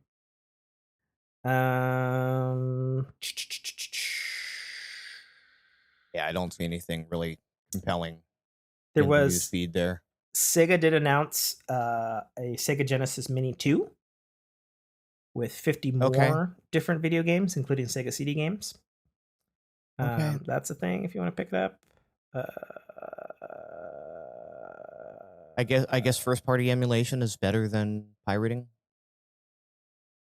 To everyone, I don't know. That's in the list. I've never understood these minis. Oh, those things. Yeah, that official emulation. Yeah, I mean, it can be. It certainly can be. The only other thing that I could say is Digital Foundry did their deep dive on the PlayStation Classic games that are going to be on the new PlayStation tiers. The PlayStation 1 games, PS2 games. As expected, infinitely worse than anything on Xbox. The PlayStation 2 games are fine because they're already the PlayStation 4 ports running in their own wrapper, PS4 wrapper. They run great, they look great, they're fine. The original PlayStation 1 games are apparently only the PAL versions of the game. And for those kids out there who are old gamers, you know the difference between NTSC and PAL. PAL is basically a video format signal that the rest of the world has that America doesn't. America uses NTSC. But because of this, PlayStation 1 games are going to run anywhere between 15 to 25 frames a second on your shiny PlayStation 5 if you pay for the highest fucking tier of PlayStation Plus. It's just gross. It is running in an emulator, which was totally expected. It's the PlayStation 1, that's fine. But it's terrible. Digital Foundry got a hold of this stuff early because this stuff is already launched in Asia, apparently. So they got a hold of that stuff, and they're like, yeah. And they pointed out Ape Escape, an original PlayStation 1 game, which runs at 60 frames a second on the original PlayStation hardware, running at 15 to 25 frames a second. And something that any emulator should have been able to fix. If you played a PlayStation 1 game, you know that their 3D, when it's moving, looks a little warbly. because of how it renders their triangular pixels. Or no, they're polygons, I believe. They're rendered flat shaded triangles. And it always had that. Like if you played an original PlayStation 1 game, that's just how they fucking looked. Deal with it. That's how they were back in the 90s. You know, that's just how they were.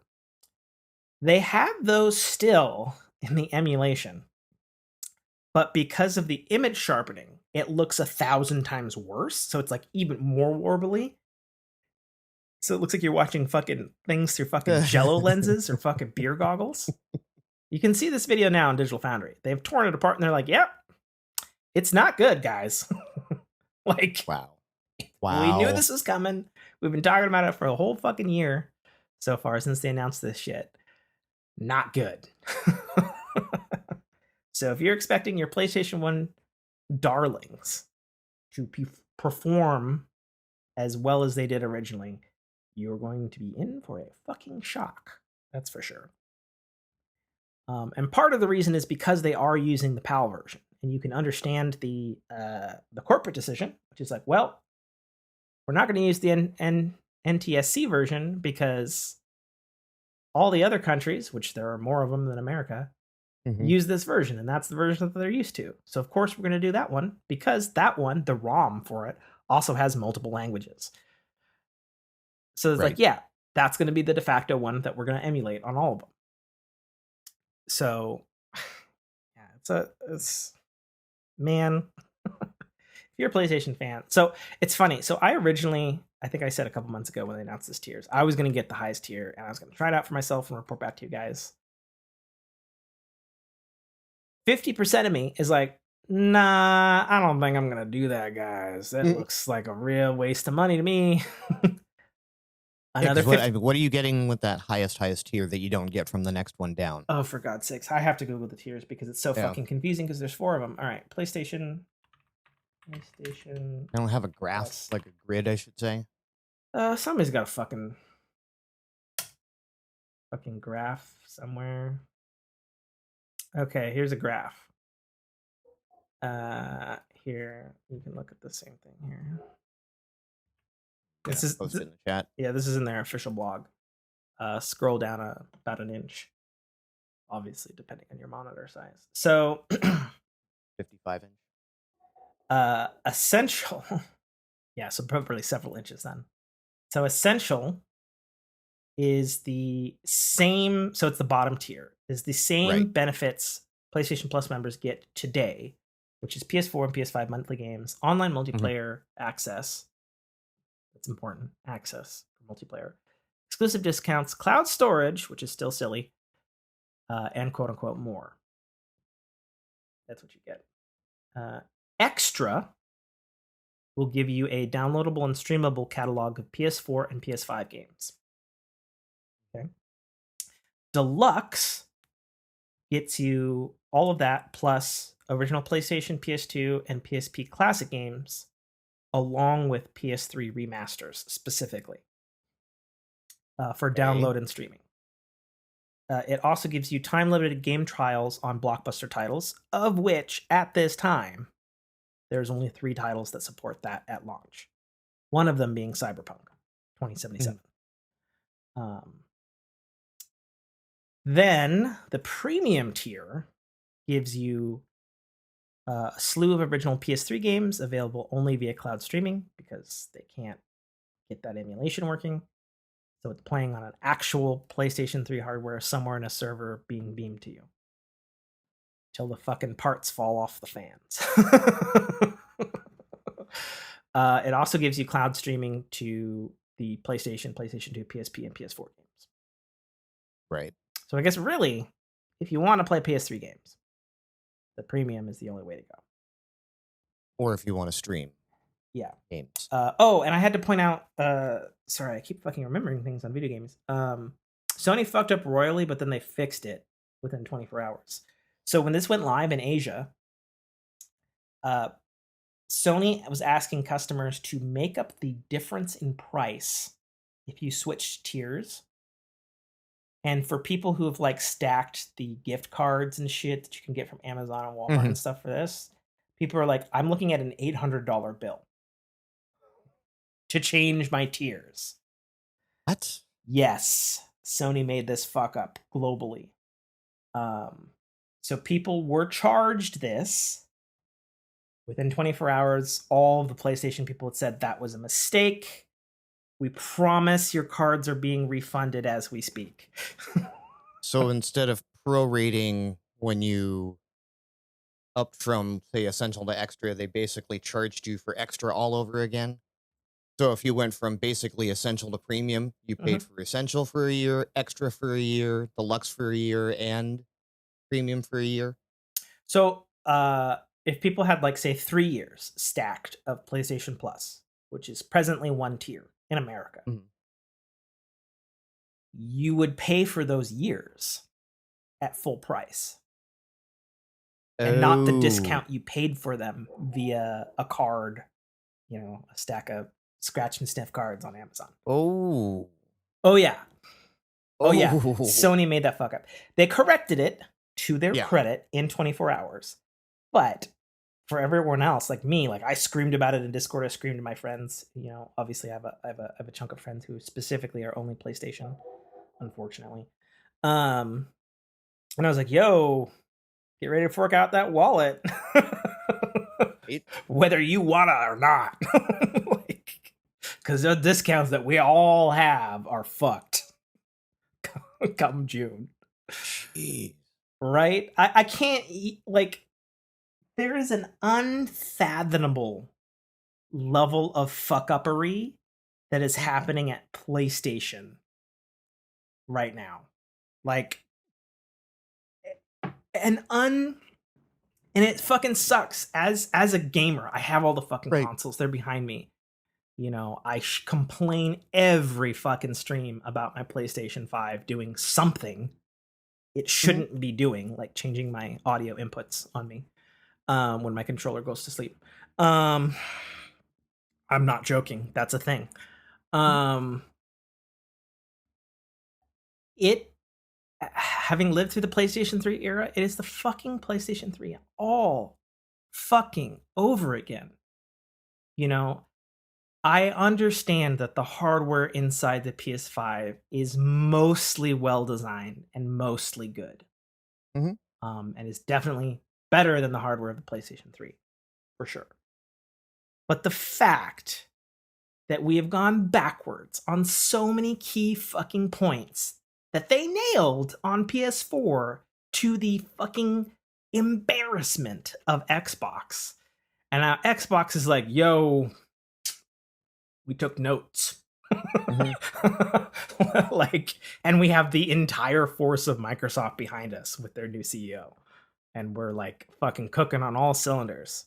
And I still love all of the PlayStation Studios games. But It's the only way they get it away with this. It just really is because the fucking mind-boggling. yeah. It's mind-boggling. Like, and the amount of shit that they could fix with software changes, and they haven't, blows my fucking mind. Like I'm streaming all the time now.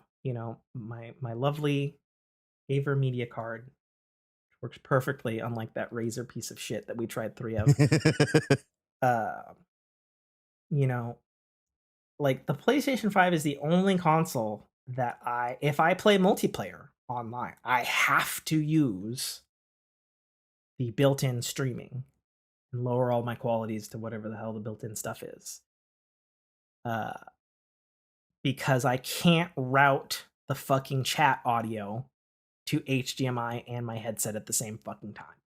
Mhm. The PlayStation 5, that on their list of shit, ballyhoos their specific super efficient audio coprocessor that's supposed to handle all this stuff. Can't handle it. Or they don't have the software to handle it. Whatever. So I don't know, man. Like Well, again, it's just Sony being not having the foresight to go, hey, people are actually going to stream on our console. They're thinking either you're going to stream to an audience, so you're not going to be chatting, or you're going to be playing, chatting, and not streaming. Or we're going to force you to use our Well, in-house solution. and what's frustrating about that, and I'll still state this, the options you have for streaming on PlayStation 4 and 5 are still superior to the built-in stuff on the Xbox consoles. Do we even have any built-ins anymore? It's coded in the OS, but you still have to use Twitch. Okay. But the like preferences that you can set up within Twitch and your own settings in Xbox are still just like bare bones. Mhm.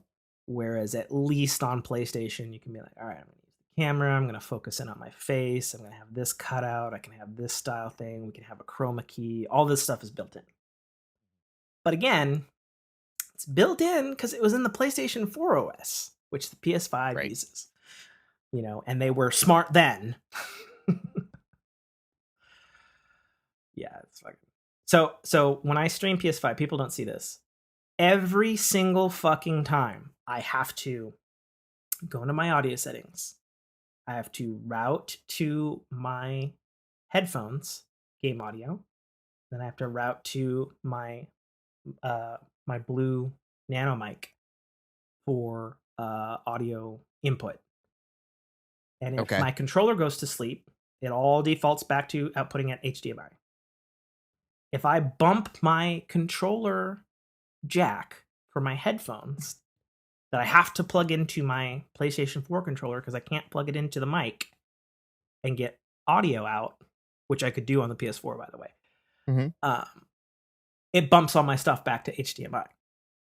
Every single time I stream, I have to go into the camera setting. I have to select to put it in the top right corner. Then I have to go into the mask setting, change it back to circle, change it back to focus on my face, even though the fucking camera hasn't fucking moved or been unplugged from the fucking PlayStation 5 and it's the PlayStation fucking camera. I have to do all of that every single fucking time I stream multiplayer on PS5. Because otherwise, I just use the fucking AVR card and all my other shit set up and everything's fine except for sometimes Bloodborne. But, you know, whatever, it's special. But yeah, streaming on Xbox is fantastic, man. It's absurd. Well, that is absolutely absurd. At least with a professional setup that I have now. Yeah. Yeah. So anyway, all right, I'm done with gaming. I'm sorry I talked so long about it. There are many other things to talk about. We'll get to some stuff. Nate can talk for a while because my fucking voice is shot now. Fuck you, it's air again. It's between earth and water, you pick. Earth and water, earth and water, earth and water. Earth is technology. Okay. Water is entertainment. I don't think we have a lot to talk about technology, so we can knock that out and then move to. Yeah, I don't see anything in our tech channel, like other than Google I/O. I think happened. I don't think we've had a cast since. No, we did have a cast since Google I/O. Yeah, we talked about it. Yeah, we talked about it with Greg. Yeah, because we talked about the watches. Right. Apple Podcasts. We talked about that. Yeah.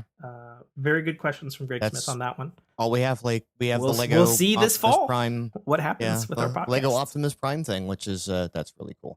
Oh, I saw that and I was like, "Fuck." Right. That's a shut up and take my money moment. It is. It's a lot of money though. It's it's a lot. Is of it money. though? Yes. But that's also with the statement that Legos have always been expensive. And they're not going to get cheaper. And this is true. It is $170 for. That's not horrible. For what's the dimensions of this? For a 14-inch tall Optimus Prime G1 Lego fully articulating, kit fully transforming. Fully articulating. Yeah, you said it. Fully articulating and fully transforming. Not a joke. Not a you have to remove the blocks. Right. It was designed so perfectly and so precisionally to be a proper transforming fucking Lego figurine. That's $170. That's worth it. I'm sorry. That's a lot, but yeah. And not only that, like looking at it, like it looks like spot on. Like not even like some stuff. Like for example, I say spot on because it's like In the back here, I have my Sonic the Hedgehog Lego set, and it's like the Green Hill and the bots and Sonic, everything's spot on. But then you have Robotnik over there, and it's like, I'm just gonna fucking bring it in camera for you, Nate, so you can tell people.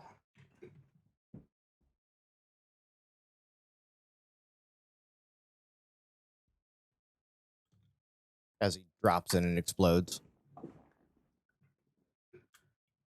What the fuck is this? What in the hell? Yeah, you know what Robotnik looks like from Yeah. fucking Sonic. No. What the actual fuck is That this? doesn't even look like Legos. Nightmare fuel. Like, if you're going to butcher the Legos and give the custom ones for these custom shapes, do better. Well, and it sucks because this looks great. I mean, it looks all right. And then Again, it's like, it doesn't. It looks like it has 37 custom pieces and 4 actual Lego bricks. It's about right, actually. Right? It's about right. Yeah. It's fucking disgusting. It's terrible looking. At least Optimus looks like he was actually made with Legos. Yeah, so Optimus looks like, you know, all right, we're gonna do the Mac Daddy here, quite literally, because you know, Mac truck.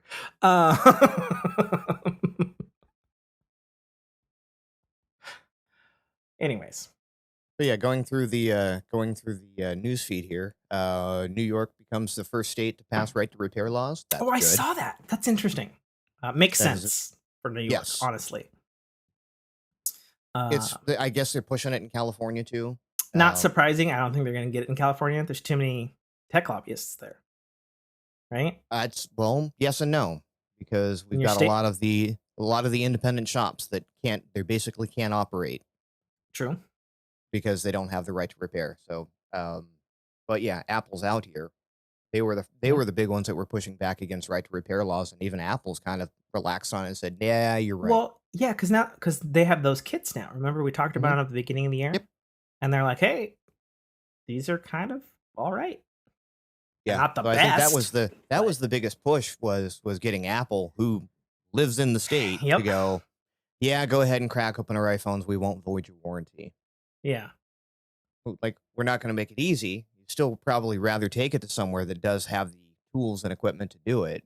But at least it's an option now. Because even like a specialized phone repair shop, you know, I've as much of an Apple zealot I have taken phones to not Apple places to be fucking and voided the warranty. Yeah. And generally, they're pretty all right. You know, pretty all right. I say pretty all right because a handful of them have fucked it up even worse. And it's like, all right. Right. I know I could have done a better job. Shut the fuck up. You had the parts. Get the fuck out of here. But the other side benefit of that is with everything being right to repair, that's right to open them. Right. So when we start getting the new tech toys out, whereas before it was basically they're glued shut. You don't know when you only get the specs that we give you, right, until you have a proper Digital Foundry type breakdown. Well, yeah, I mean, Digital Foundry would focus on the software side. You're thinking of like teardowns and iFixit and stuff like that. Yeah, the iFixit teardowns, exactly. You know, I think I have an interesting thing to say about this from my day job. So people know I install, sell, and service automatic doors. Automatic doors are a complicated piece of machinery that can kill you if improperly set up. You know, high pressure springs, moving parts, such and so.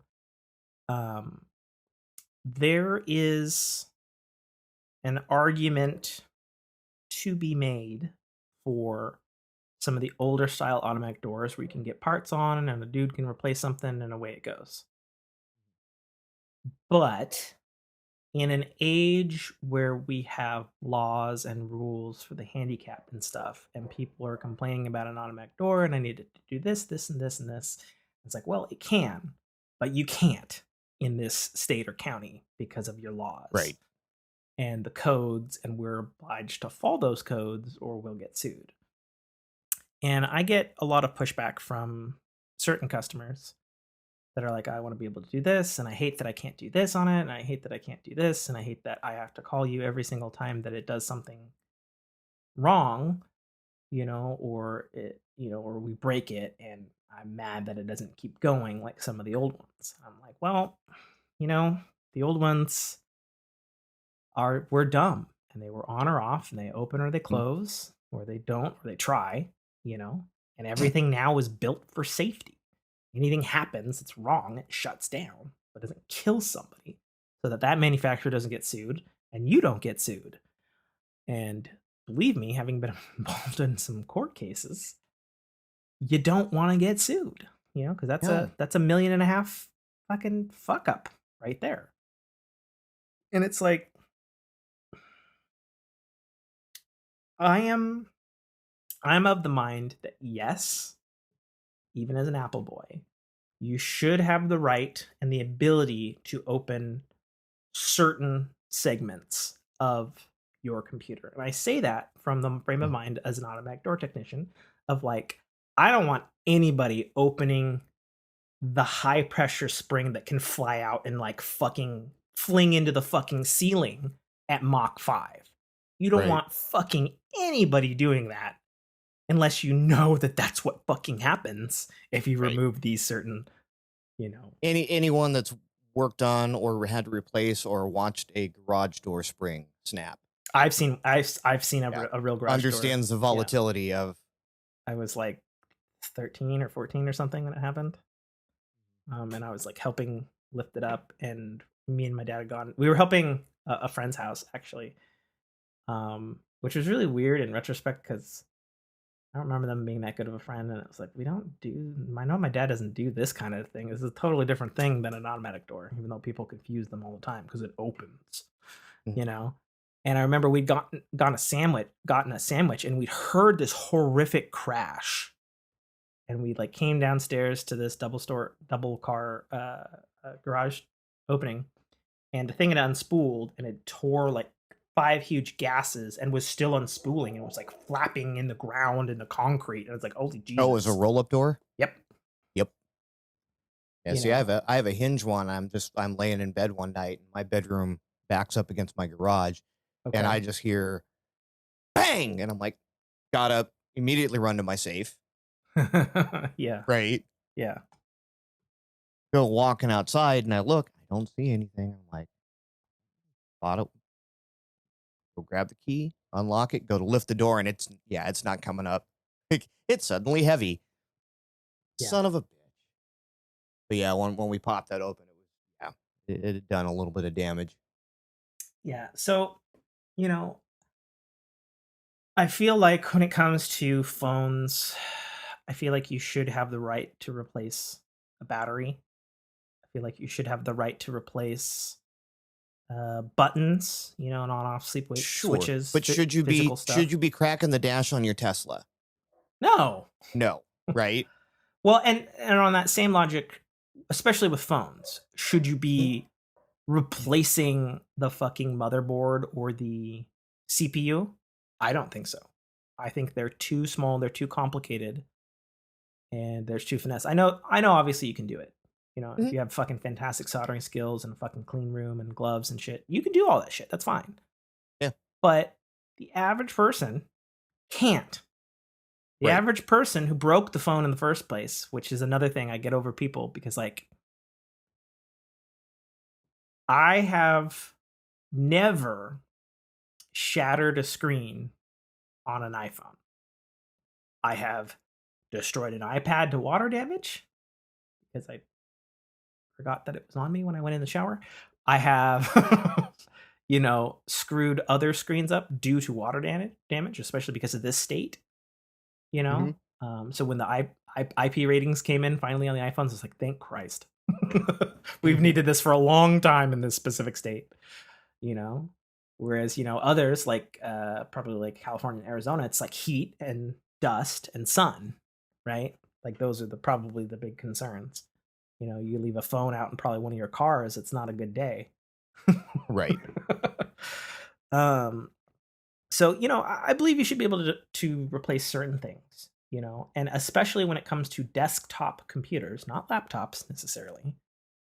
I feel like, for example, my Mac Mini that we record the show on, lovely computer. I know it has a lot of space in it. It would be nice to upgrade the RAM, upgrade the SSD, that sort of stuff. However, from a tech enthusiast thing, I know the Mac Mini compared to my desktop PC to the next to me, yes, Mhm. it has NVMe type memory.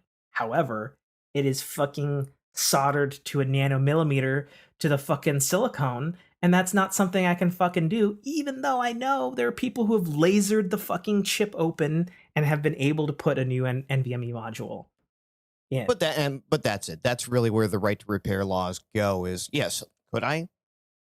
Sure, if I have all the equipment. What it does do is it opens up the aftermarket repair industry from Sure. basically being liable for any, like, if they fuck it up, they can then still claim, do a warranty claim through Apple Yeah, and it's or, possible we might. Microsoft in the case of like a Surface Pro. Mhm. Um, All right, now we're back after a brief all right, welcome back. Mac Uh, spike. Something happened. I saw in my activity monitor. I track all my shit like a weirdo. yeah, That my like crash reporter was working. And I was like, okay, interesting. Kept the apps it said, going, but the it OS said, was I do like, not nope. like, I do not like. But yeah, Yeah, no, like earlier you were talking about like, the big flash on the screen. And for whatever reason, um, and probably because it's not a monitor, Rebel, there's your focus warble. Um, when I open browser windows up on my TV, yeah, it blinks off to assess what resolution is coming into the TV and then pops back on, even though nothing changed resolution. sure. I think it's like the HDR kicks in and says, hey, this is a really dark scene, or it's HDR compatible, and it Uh-huh. kicks on that mode. And then when I turn it off, it then turns off HDR mode, but it has to black out the screen to do it. Yeah, I wonder why So, more webcams aren't HDR yet. I know there's a handful, but it's not very right? big. I wonder if it has to do with the way the encoders work for the webcams. Maybe. Maybe. Yeah. Because my understanding that HDR isn't super like extra processor like No, intensive. but That's my understanding. you really need HDR on your webcam? Like, again, it's so One I use niche. for streaming, sure. I know. Okay, right? I feel it'd be better in low light scenarios. Yeah, I They mean, give you a more you're staring genuine at me low here, and light. I'm in a pretty kind of low light scenario, and I've got good Yeah, contrast, and yeah. No, you look fantastic. You look so like somebody on the Samsung TV has turned on the auto HDR, yeah. And and again, it's because but not in a bad way. I have everything manually set, Yeah, so I get good shot comp, and I don't have like then I can just play with my lighting to get correct. what I want out of it, as opposed to the software, going here, the audio exposure. Yeah, Hmm. yeah, that's a You, thing, right? that I wash exposure out was so terrible. fast, I go back better. Yeah. but See, now it looks like my if it's a little camera's just dark, settled. there you go. I can pop up one. Yeah, it looks like my camera is finally just settled now on the color scene. I don't Oh, great! know. I played with the setting, and now I'm jank. It's fine. Nobody's gonna Framey. see. Nobody's gonna see you but me. It's fine. Um, yeah. Did we say everything we needed to say before I had a hiccup? I think we did. Yeah, like the only other thing that I was looking back through the news feed, the DeLorean EV's coming out. It looks Yeah, freaking it looks kind fancy of as weird. heck.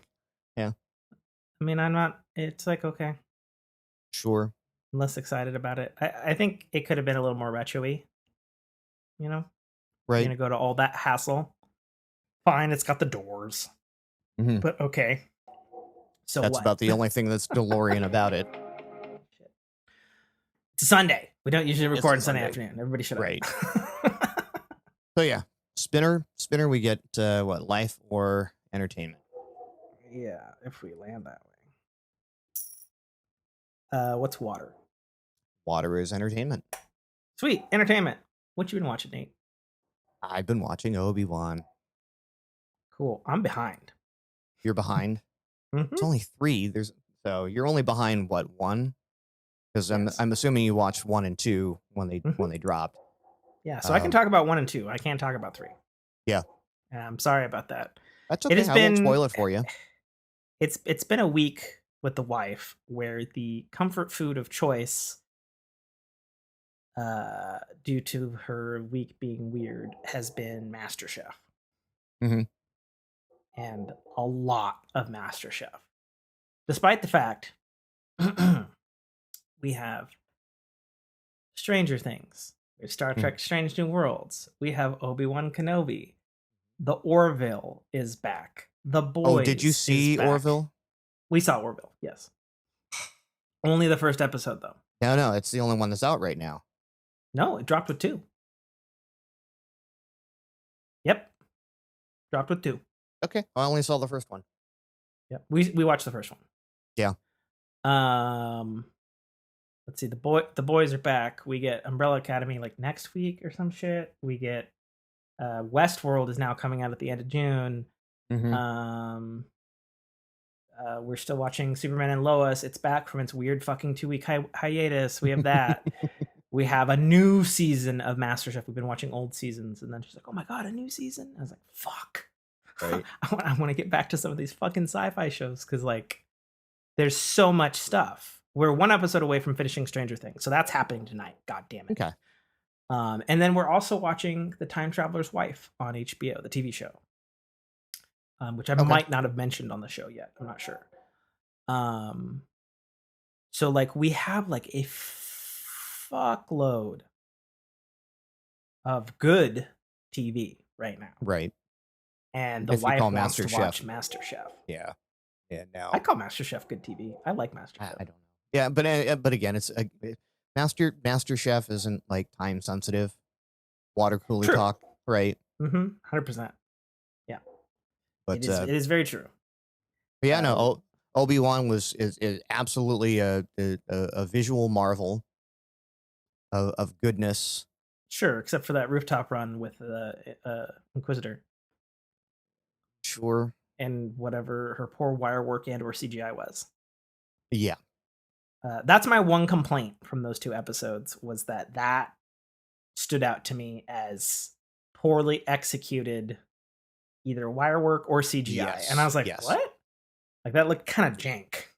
Yeah. To me. Which sucks because I kind of like what's her name? Moss Ingram? Moses Ingram as whichever Kira? Kiva? number Kiva. Riva. whichever number of sister she is. Yeah. Third sister. Yeah.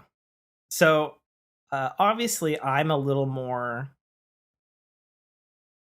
in the know on the Star Wars universe. I know all about the Inquisitors because they're a whole thing in the Star Wars Rebels TV series. And also they're a thing in the Star Wars Jedi Fallen Order game, which is closer in the timeline to when Obi-Wan is taking place. Right. Oh, and speaking of that, I fucking have to back this up since we're talking about Star Wars. Jedi Fallen Order 2 was announced with a trailer at Star Wars Convention or whatever the fuck it was called. It's called, the rumors are true, it's called Star Wars Jedi Survivor. Okay. Nothing really other than an ambiguous trailer, and that Kyle Kestis is, spoiler alert, the lead for the sequel. Reprising. Yeah. It's a spoiler that he's alive. Sure. I'll say that at the end of the last game. That's the spoiler. Sorry, the game's been out like fucking 3-4 years now. Yeah, I played it. I never finished it. It was I couldn't. The controls just weren't flying with me. Like it felt uncomfortable to play. So here's my thing on that game, because I did play it on Xbox, Same. and I believe at the time it was Xbox One X. There was some kind of, I felt like there was a lag in the input that would constantly get me fucked in boss battles. My understanding is it's been fixed in the next gen patches. but I felt like I was constantly fighting that. One of the bosses, I almost threw a controller. I was raging so hard in that game. Um, but like it was weird. So like I think I played on hard because every review I watched was like game's too easy on normal, bump it up. Mhm. You'll thank us later. And I was like, fuck you, because you couldn't change the difficulty after. I believe now you can. Okay. But then when it came out, it was like, nope, all right, you're on hard. I was like, fuck, I'm not gonna replay this fucking thing to get back to the same point because that's bullshit, you know. Because there was a couple of bosses I was like, whether it was lag, whether it was me bad at gaming, that I wish I could have. You know, I would have even admitted defeat if it was that game where I was like, oh, hey, it looks like you're having some difficulty getting your shit pushed in on this boss. You want to lower the Right. difficulty? You know, I'm like, fine, game, fine. You know, but whatever. Jedi Survivor coming Yeah. next year sometime. But yeah, no, the Inquisitors are a very I only know briefly of them from video game. I didn't watch any of the Star Wars animated. Um, Yeah, so so that threw me for a loop as a Rebels fan. So the main Inquisitor, the white Mhm. one. Mhm. Uh, Quan Chi from Mortal Kombat, well, Pinhead from not yeah. yeah, the Pinhead one. So he's supposed to be the Grand Inquisitor, and you know I haven't seen episode 3 yet, so I'm assuming some chicanery. He's not supposed to die. Mhm.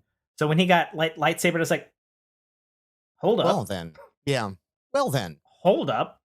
But then me and my wife were I talking about don't it. I don't know of it that much, and I'm going, really? You're gonna just discard this guy who's well acted, like a Uh, compelling so character?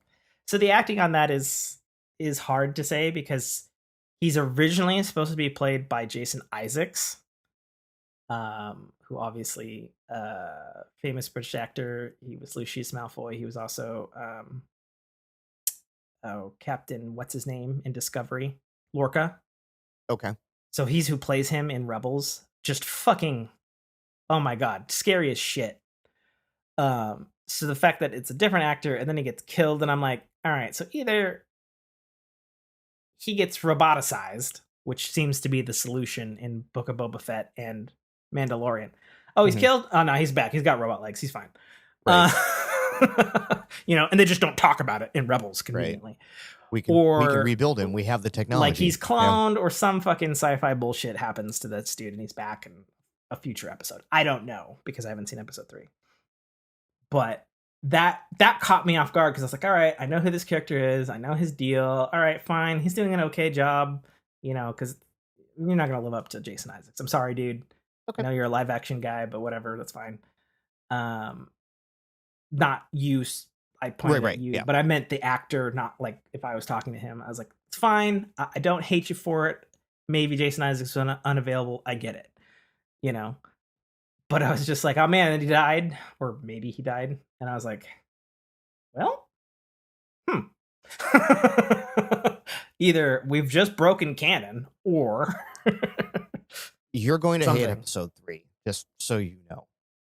Oh, really? It's bad. No, it's great, but it's how do they there's some weird holes that even I can't wrap my head around.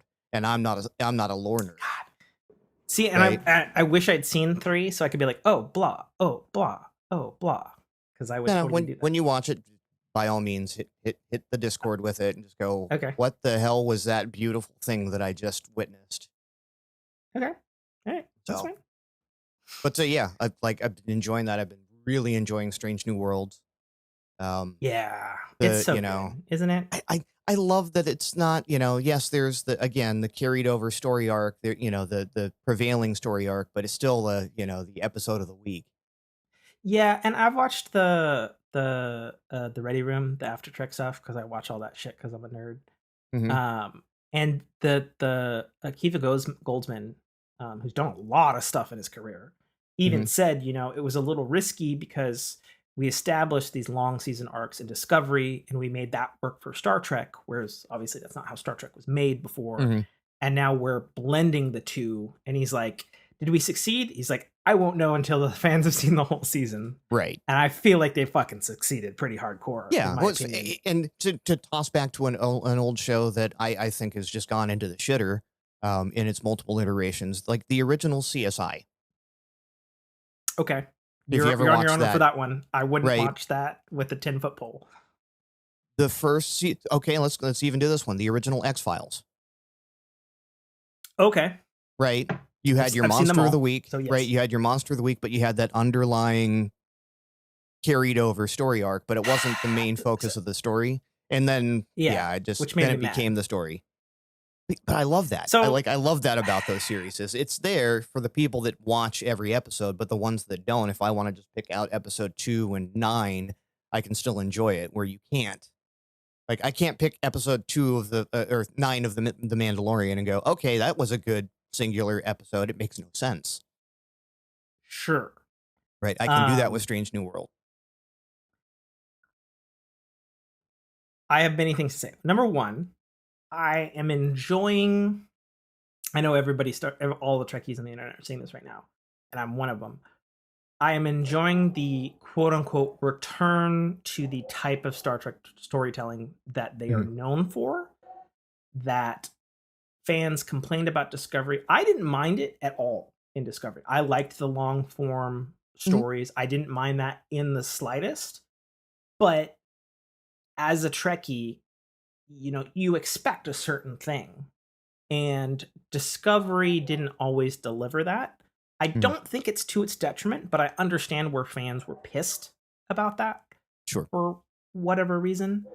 So I'm happy that, because the Trek fandom was always shitting on Star Trek Discovery, and they're like, oh my god, the Orville does Trek better than Discovery. And I'm like, no, but it's the kind that you like. It's the type of Star Trek that is ingrained in you so much that Seth MacFarlane, who's a huge Trekkie, went and made a fucking Star Trek show that's not Star Trek. Right. And doing Star Trek things in the exact same style with the cold opens, with the thing and the mystery and thing, and everybody's either happy or sad by the end of the episode. Like, I get it. Like, that's what for a lot of people, I feel Star Trek is comfort food in a way. I know for me, like, in the past when I've been like super sick or whatever, and I'm like out for a week, especially before I was married, I would just be like in bed. And I'm like, all right, well, I'm watching 3 seasons of Star Trek Voyager because it's just comforting. Right. Like it's cool, it's chill, it's not crazily action packed, even though Strange New Worlds is definitely, carried over the movie-esque Discovery Abramsness, which a lot of people hate, but I'm like, you know what? They're spending a fuck ton of money on these shows. I'm okay with the bigger action. I'm okay with the larger than life Enterprise escaping from the black hole, from the fucking crushing depths of the fucking nebula, fucking horseshit, fucking we've scanned the fucking planet and we've somehow figured out the 11th hour and the 6th fucking Vulcan thought pattern of mind melding to figure out how to get out of the nebula. I'm still here for it. Yeah. I mean, it's true. I mean, that's the kind of, and it's interesting because, Jessica's Trek evolution started with Discovery. So this type of format, and she really enjoys the Orville. This type of format isn't as ingrained into her. And, I've talked to her a little bit about it, and she's like, this is like what the old Treks were like, right? I was like, yeah, basically. And she's like, oh, okay. It's not a huge deal. It's not huge, like whatever. But she's enjoying it. I'm particularly enjoying.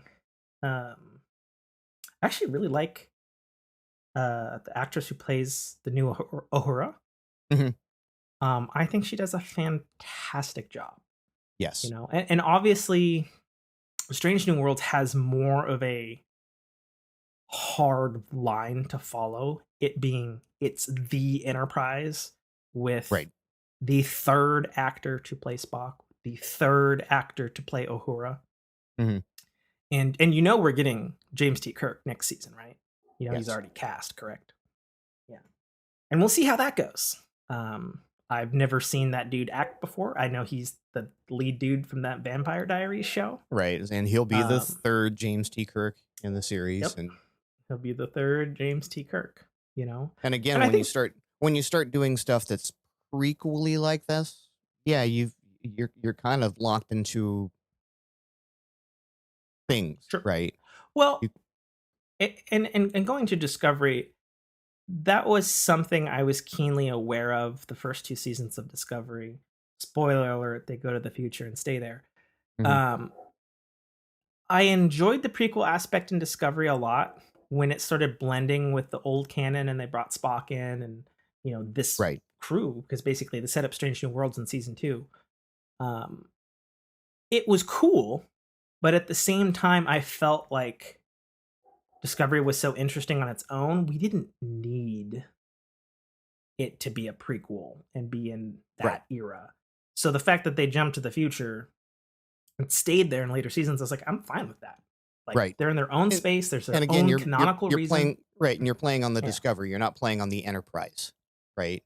right. Because The Discovery it, could have the Discovery could or could not blow up, and it's irrelevant, right? You can't do that with the yes, Enterprise. yeah, because you know, Like you're watching you the know, Enterprise in peril, and I go, no, we know it's going to nah, they're survive, fine.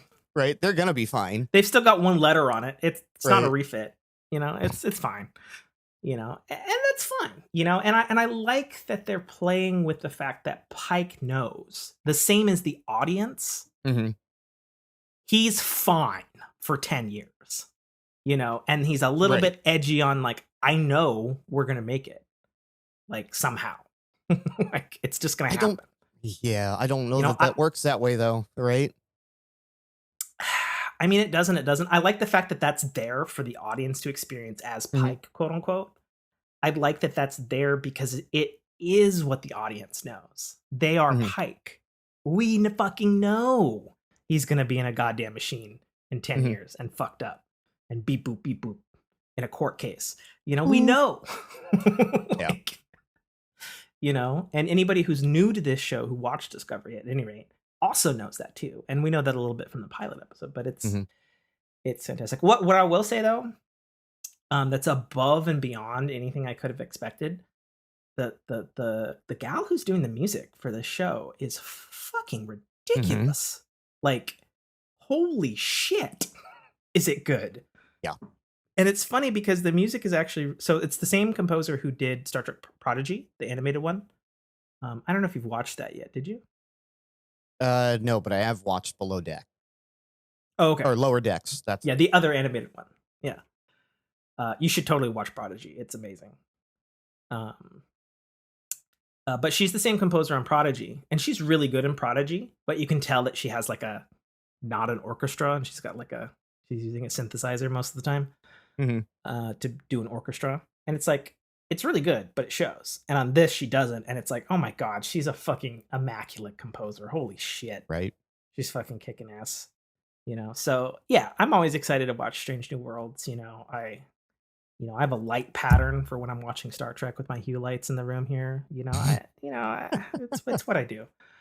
But Um, speaking of composers and flipping back over to the Star Wars stuff oh yeah. again, holy crap! Like, So she's the composer of the Loki TV series that hmm famously won awards for the Loki TV series original soundtrack, and it's like, holy fuck, this young British uh, composer is phenomenal, and she should get all of the things and big titles coming to her because I did not expect. The music was fine and pretty much all of the Marvel TV shows so far. hmm But nothing to put this juxtaposed to another Marvel show, nothing like Marvel's Daredevil, which was done by John Passino, who did a fantastic score and then later went on to score Mass Effect Andromeda and then actually the Spider-Man video game and do the best Spider-Man music aside from Danny Elfman, even over the Tom Holland movies, in my opinion. Because he fucking crushes Spider-Man so much. It looks like you just got attacked by a cat. Ain't cat in the balls? cat on the Okay. thighs. Okay. Yeah, so Strange New Worlds is fantastic. I enjoyed the first two episodes of Obi-Wan. Spoiler alert for Obi-Wan. Really surprised and interested that they did the baby Princess Leia route. I didn't know Hmm. that was happening. Hmm. Wasn't in any of the things. I was like, oh, what a pleasant surprise. Yeah, Not, and again, I love her story. Like, okay. just as a kid, she's believable as a Leia, as a young Leia, right? Yeah. Right, and you can definitely see the tie between mom, where Yeah. Leia is now, and then how you get to where Leia is in the future. Well, and it's also interesting again, and you wouldn't notice, Leia shows up in Star Wars Rebels, which is a few years plus also leading up directly into Rogue One in the Mhm, timeline. So it's further than Obi-Wan.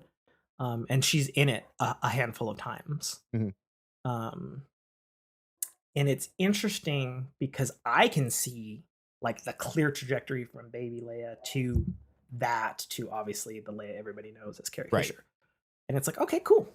That yeah, I see the lineup. That's awesome. It's neat that they're doing that. I feel that that's a decent enough justification to get Obi-Wan off Tatooine. mhm. Um, I was like, okay, cool, sure, fine. Um, are you a Stranger Things guy? I am not a stranger. Okay, I'm surprised. You should give it a go. Good I've stuff. been told. Yeah, I've been told. Yeah. Again, it was just one more thing to get into. Season 4, part 1, I guess, um, is an interesting beast because the episodes don't follow the prior 3 seasons format at all. Like they're all like they're widescreen now, and they're all like each episode is a movie. They're like an hour 15, hour 35 each. And it's like, huh, interesting. And it's changed the show from this awesome unique blend of horror films, Dungeons and Dragons, and 80s nostalgia to we're watching like Stranger Things, the movie, one, two, three, four, five, six, like back to back, back to back, back to back. And it's Right. interesting because obviously we've been told that this final season is the end of the series, and season 4, part 2 will be the finale to the whole series. Uh, because the kids are growing up and are all now Right. adults. Right. um, so I'm thoroughly enjoying Stranger Things season 4. We have one episode left. I think the only thing that I can say negatively against it is, and I'm actually rewatching season 1 again. Um, Mostly because my wife is making me wait so long in between each episode, and I'm like, I just want more Stranger Things. And so I'm rewatching season 1, and the only thing I could say negatively about this season so far is that the pacing, it's not bad, but it's not as good a pacing as the first season. But again, it's also weird because the first season is like 45 minutes an episode. There's 7 episodes. Bada bing, we don't have time for shit. And Right. this is very much that each episode is a movie. Each episode takes the second beat to like let the emotion and the actors, really shine through. And I don't mind that. It's just different, which is an Okay. interesting choice to end the series on. Um, it's also good because I'll say this as a thing. Unfortunately, the Stranger Things seasons 1 through 3 basically follows its own blueprint every season. And it's like, all Hmm. right, so this happens in this episode. All right, big bad is teased in this episode. Okay, cool. We're gonna get to the end here, and it's gonna be a thing. All right, be a little mystery, a little side turn here. Okay, cool. All right, cool. Boom, for 3 seasons. And the final season doesn't do that. It puts all of our characters in uh, different places, different situations, different stuff. Different things are happening. You know, it very much feels like we had 3 seasons and now these are our movies to Hmm. wrap up the stuff, which, you know, I suppose it should be, given the fact that it's pretty much the only biggest thing that's on Netflix that they own. So that's good. I can't wait to watch the fucking finale tonight. And if she says she wants to watch something else, I'm gonna put my fucking foot down and say fucking no. I've been waiting 3 days. You fucking ended on a cliffhanger, goddammit. And I'm like trying to avoid spoilers and shit on the internet, you know? And it's Yeah, you fucking can only do hard. that for so long. I know. And I'm like, woman, we're not watching MasterChef. We're not watching The Time Traveler's Wife. We are watching the end of Stranger Things so we can get to the rest of the other shit that's happening simultaneously because June is apparently the fucking month of TV. Yeah, I'm so looking forward to Westworld coming back and not at the same time. I forgot. You're a Westworld fan? Yeah. Oh, nice. I feel Oh. like I didn't or I missed remembered And that. It's hard because Westworld's been it's gone such a for like a mind while. fuck of a show I that, love it so much. right? So it's funny. Uh, we saw the trailer, I think, a week ago when they announced it out of nowhere that it's going to be Mhm. like June 27th. And me and Jessica are like, sweet, we need to do a rewatch of No, you first don't. 3 seasons because it's also been like 3 years since season 3. And it's like, yeah. And then all of this TV. And we were talking the other night, and we're like, there's no fucking way. There's no fucking way, especially with Jessica's schedule, Right. that we're going to be able to rewatch Westworld before season 4 is out. And I love the trailer for season 4 so much because I have no fucking idea what's going to happen. Right. I have literally any fucking thing can happen with the way season 3 ended. Mhm. I have no, and even looking at the trailer, I'm like, I don't know. I have no idea what the fuck is Right. going on. I Can't wait can't to even, find out. I don't Yeah. even know. You know? And they're doing all these like little things on social media. Like, I guess there's an event in like Italy or something from some film festival. And they Mhm. had like a little barista coffee thing there, but they had like the white um suited um androids or whatever there serving the coffee. Okay. Yeah, yeah. But then the coffee has the little like steamed foam thing with the bicameral mind maze on it. And Okay. then the name on the coffee cup says, "We're pleased you serve us." And it's like, what? It's like, what is even happening with this fucking mind game of a fucking public stunt? Like, Jeez. what the fuck? So I don't know what even, I don't know. I have no idea what's happening. But I'm excited for it because it is generally the most thought provoking television, Mhm. period. Not even a Oh, and question. that segues Hands right down. into Orville, because I would Oh, yeah. almost say Orville is what Seth MacFarlane has done with that wacky little series, and still made it again some of the most thought provoking, and um, he has no qualms getting under your skin.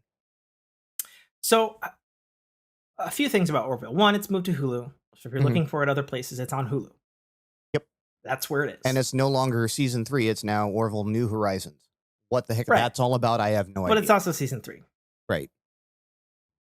Um, Number one, you can tell immediately that they have a bigger budget. Mhm. I think their suits are the same, but you can like, I'm pretty sure season 1 and 2 they had carpet on the ship, and now they have like fancy ass linoleum or something. And clearly the CGI is better, like Mhm. 100%.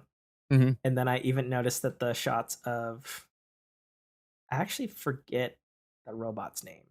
Isaac. Isaac. There we go. Yeah. Kalon's. Duh. Isaac Newton. Duh. Um, or Isaac Asimov, whichever. Probably Asimov. Probably has. Like you can tell in Considering his the suit that name of his the suit episode is was even Electric Sheep, right? like his suit is even better in this Yeah. season. Like it's way more detailed than season 1 and 2, like a lot. Like I noticed it immediately. I was like, wait a Mhm. minute. It's not as Hold bendy. up. Yeah. Yeah. Doesn't seem so Um, plasticky, but yeah. you know, I think it's interesting. Well, number one, I think it's sad because as we know, famous comedian Norm Macdonald died. The episode is dedicated to Norm Mhm. Macdonald. Immediately. And unfortunately, in both a good and bad way, like this is going to be his last performance, not his last stand up, because apparently he recorded one for Netflix and it's coming out soon, Mm-hmm. posthumously. But this is his last acting credit because he's the Blob Mm-hmm. maintenance dude, and Yaphet. apparently all of his stuff was Yaphet, and apparently all of his stuff was finished before uh, he Yeah, bounced, so to I've been speak. kind of keeping an ear on, at some point do they replace a voice, or are all of his lines done, or I would think since his is just him in a voice recording booth, Mhm. I and they said I believe a while ago that all of his stuff was done. Right. Um, so yeah, So so either, yeah, that's they're gonna have to do so something with yeah. the So every time character, I or they're hear gonna his voice, replace I'm it. just Yeah. like, Oh, oh, yeah. Yeah. yeah, which sucks, but whatever. Um, so yeah, it's as good as it always was. I think it's better than ever. Mhm. Um, my problem with the first episode back is that I feel like I've experienced this exact storyline in Star Trek already. Mhm. And this is a problem I have with some of the like it's simultaneously the reason I love Orville, but also something that like kind of nags at me a little bit. Mhm. That it's a plot I've seen in Star Trek, and it's presented within the context of Orville and real world social commentary. Right. But instead of going right turn, which is what the Star Trek story did, they just take the left turn. They just take the alternate draft of that Right. script, so to speak. And Yeah, it's it was the is Data considered a human, basically. yes, thank Right. you. That's what I was thinking of. I don't have to say it. Thank you. Yeah. So it's Not like, that I'm worried about spoiling Orville, yeah, but yeah, and it's, it, yeah, again, the episode is named Electric Sheep. So it's yep, right there poking at the Asimov and, consciousness, what defines a consciousness. Um, yeah. and again, the way he's always like back in, I want to say season 1 with the Bortus and Bortus's kid, right? The whole Hmm. gender reassignment thing, Sure. right?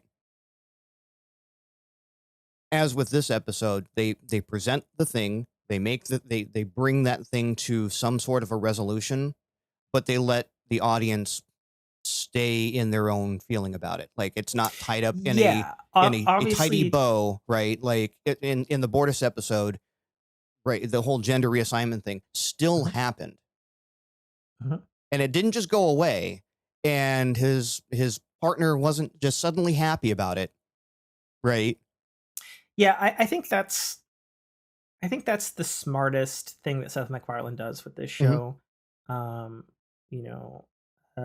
not to dive into too much politics, obviously, because we don't do that on Hmm. that show. But talking about this show, everybody knows what Seth MacFarlane's actual politics are because he's Hmm. super, super fucking vocal about it. Hmm. And actually has been super vocal about it lately because he's doing all the press right now for the Orville, and I've been watching that stuff. So that's fucking hilarious. Like I do like I watch like I like the variety autocomplete interview stuff. Like I'm a Hmm. big fan of that stuff. And I watched his, and he was so fucking funny. Like he just fucking destroyed everybody's grammar on these questions, and he's like, this would be the correct thing to say here if you were a human, and Right. like just fucking ridiculous shit. Because he's a very, very funny and he's a very intelligent guy, Hmm. you know. But I think that is the smartest thing he could have done with Orville, and it makes me believe that he truly understands sci-fi as a creator and a writer, and obviously he's a super fucking talented executive producer, voice Hmm. acting writer, director, fucking everything stupid guy who's so fucking talented it's sometimes disgusting. Um that he can do the sci-fi story and serve the real world commentary in Hmm. a sci-fi setting, but it doesn't necessarily evoke the uh like you're watching sci-fi, and if you're smart enough you know that it's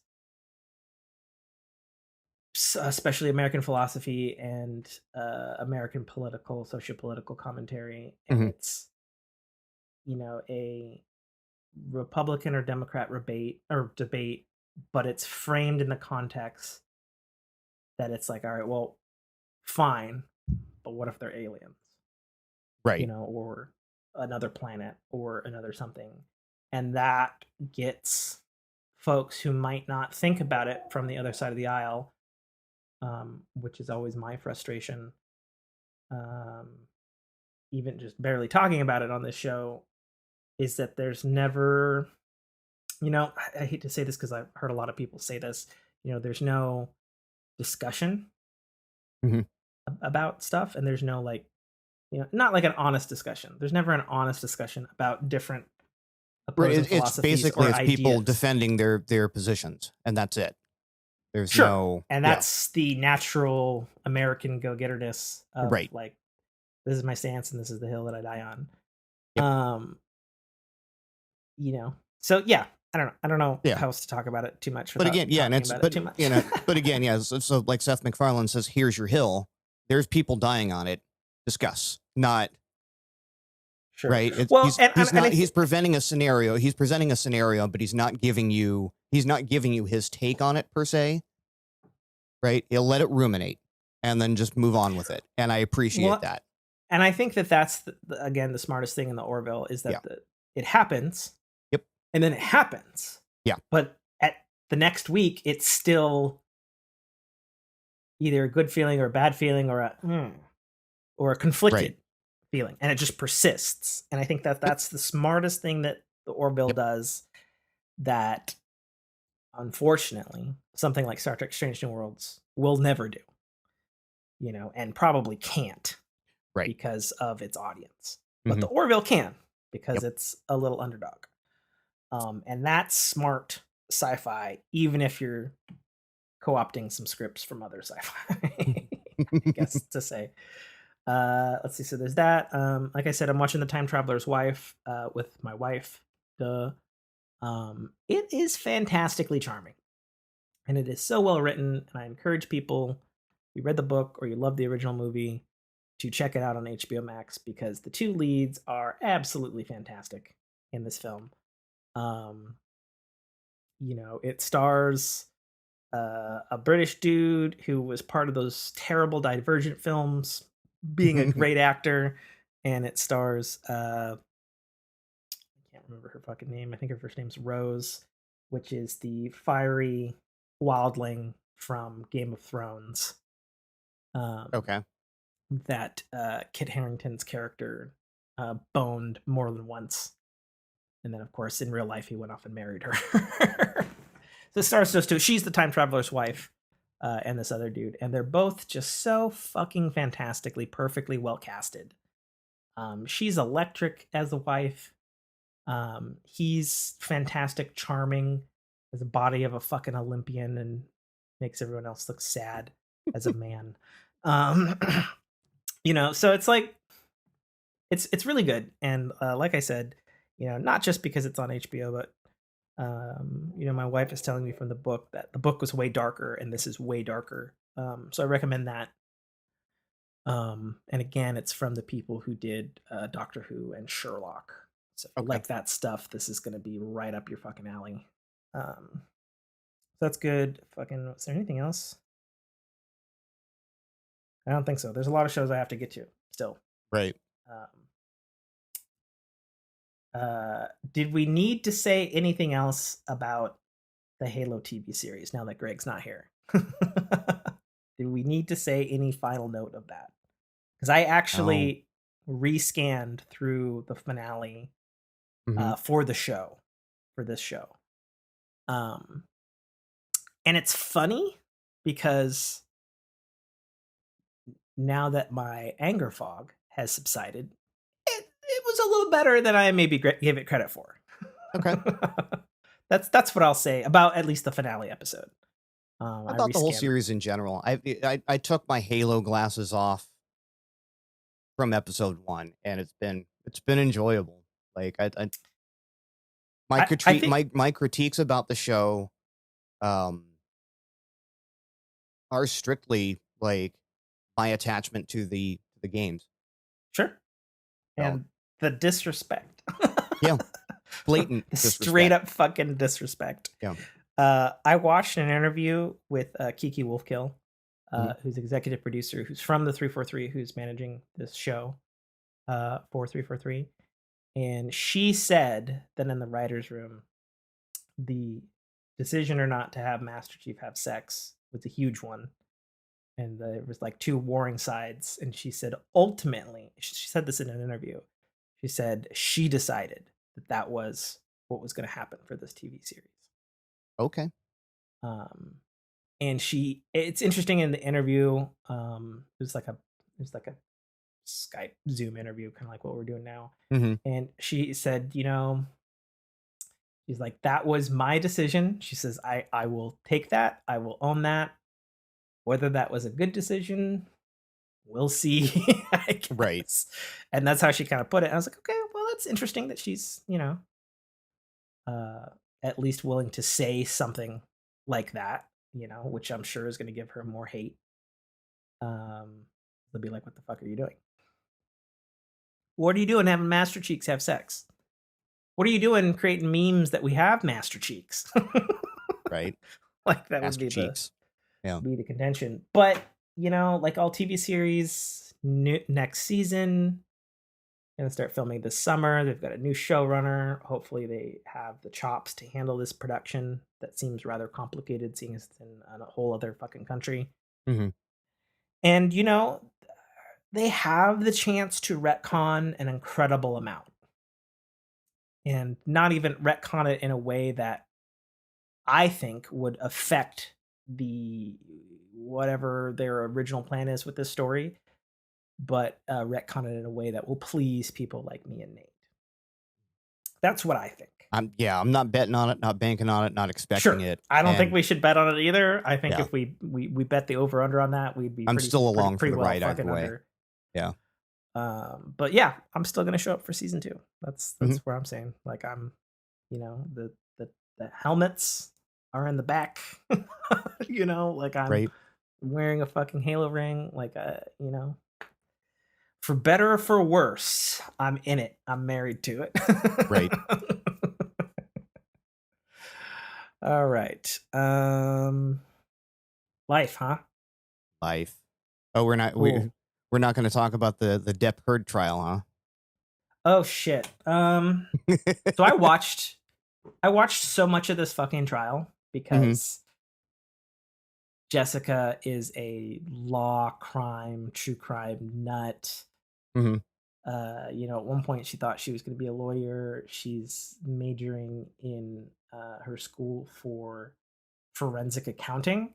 So Mhm. like shit like this is super interesting to her. I don't give a fuck. I just started watching this shit because I knew from the outset Depp is a fucking crazy fucking person Yep. and needs to fucking be taken down. And that's exactly what fucking happened. Yep. And I almost broke my media persona, so to speak, my no talking about other stuff. Like I don't do it Mhm. on my personal Twitter, and stuff. But I was scrolling around Twitter like that day, and there was some stuff from some people that I followed, who I've since unfollowed. Right. I I've almost learned started a a couple. lot about a lot of people I hang out with because of this I trial. almost started a couple of Twitter fights because I was like, so there was one. I'm not going to say who, but uh, they were past tense a professional journalist, and this person started off by saying, "I believe Amber Heard is right, but I've not watched all of the trial footage." Okay. And I went, "That that that's not how life Right. works. What do you mean?" Like what do you mean you're now in another career and you used to be a professional journalist and you're stating this as Yeah. though Based it's a on fact when your yeah. literal statement is I didn't watch any of the trial footage. Right. I have watched like at least 6 hours of this fucking trial footage. And I watched the closing 3 hours of this Mhm. trial. Um and it's so blatantly obvious to me, a person who doesn't know fuck all about the law, Mm-hmm. when she's just lying. Right. And I'm sorry to any fans or whatever who are like, oh, whatever. But the fact that after she lost, let me get this clear. She lost. She lost huge. Right. She The was only thing she only collected money on she was was wrong, literally stated by the court. She was literally wrong on 14 out of 15 counts, right. if I remember the numbers correctly. 13 out of 15. Close enough. She was only wrong once, or Yeah. correct, right, or was right once, according to the jury. Mm-hmm. Through a proper trial system, through love And it was it or the most hate it, menial of our them. law It system. basically it came down to, was Johnny's lawyer acting as an agent or rogue? And they went, nope, he was acting as his agent. Yeah.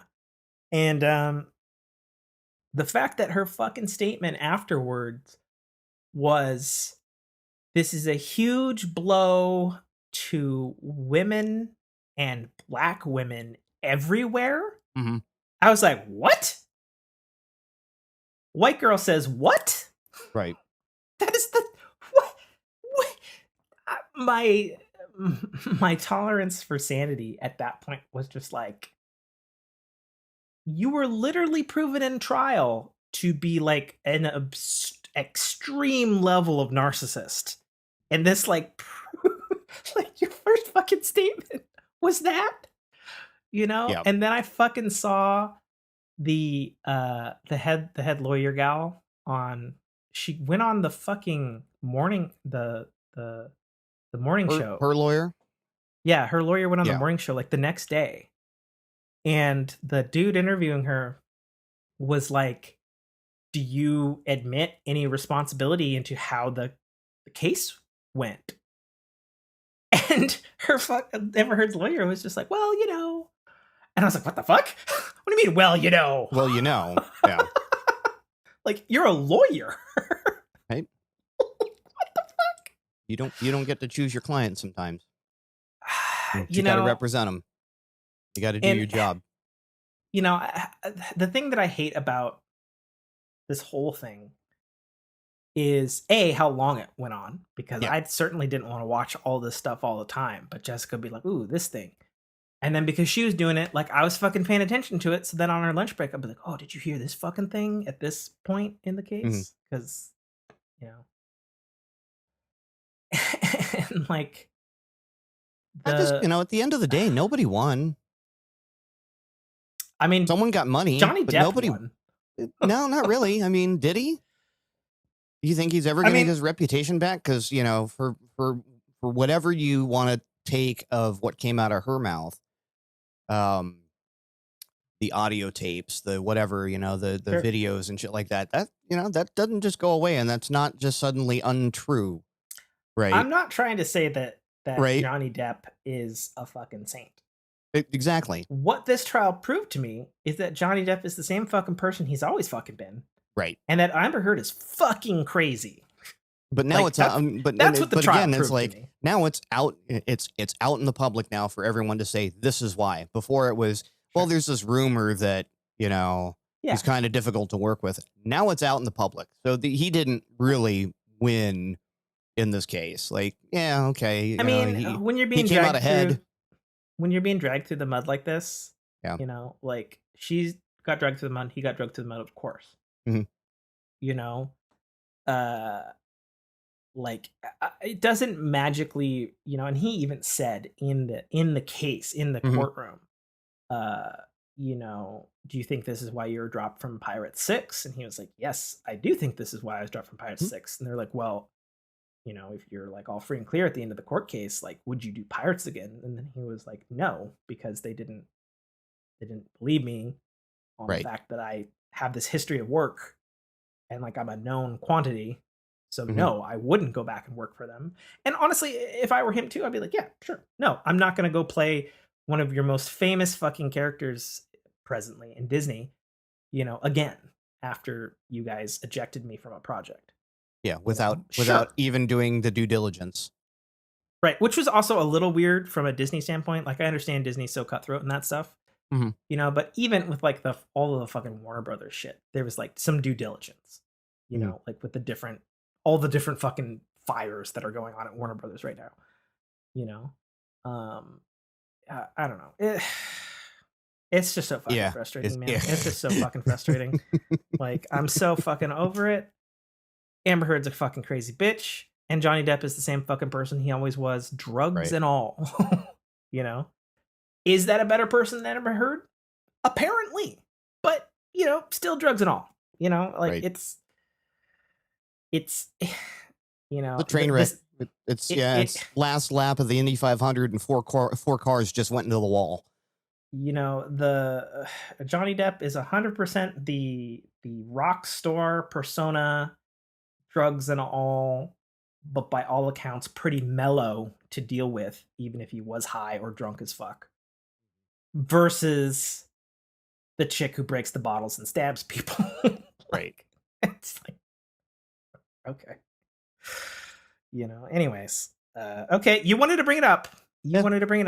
Right. On to life stories. Yeah. I'm done with it. Life stories. Okay, cool. Life stories. What do we got for life stories? Probably a lot, unfortunately. I mean, not really. I just turned. I got older. Oh, that's right. I wished you happy birthday. Happy birthday, Yes, you Nate. did. Do you dareth say the number? 47. 47. 47. 47. This Yeah. time next Sunday, I will be 35. Right. Weird when you think about it. It is, honestly. And it's a So, little weird because like I know we're supposed to start trying for a kid this year. And I'm mhm. just like, fuck, is this part of me is a little bit like, am I late to the game? I know my parents had me like when they were way older. Right. But I'm also like, fuck. I'm I was tired now. 42. That is okay. That's So, fine.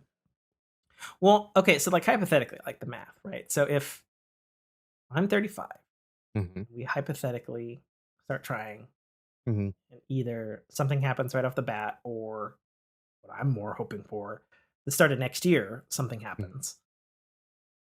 Like, That'll put you what? late 36, early 37. And then what? My late 40s by the time the kid's 18, I guess. No, wait, I'm not good at math. Don't look at me like that. 55. Ugh. I Yeah. don't like any of that.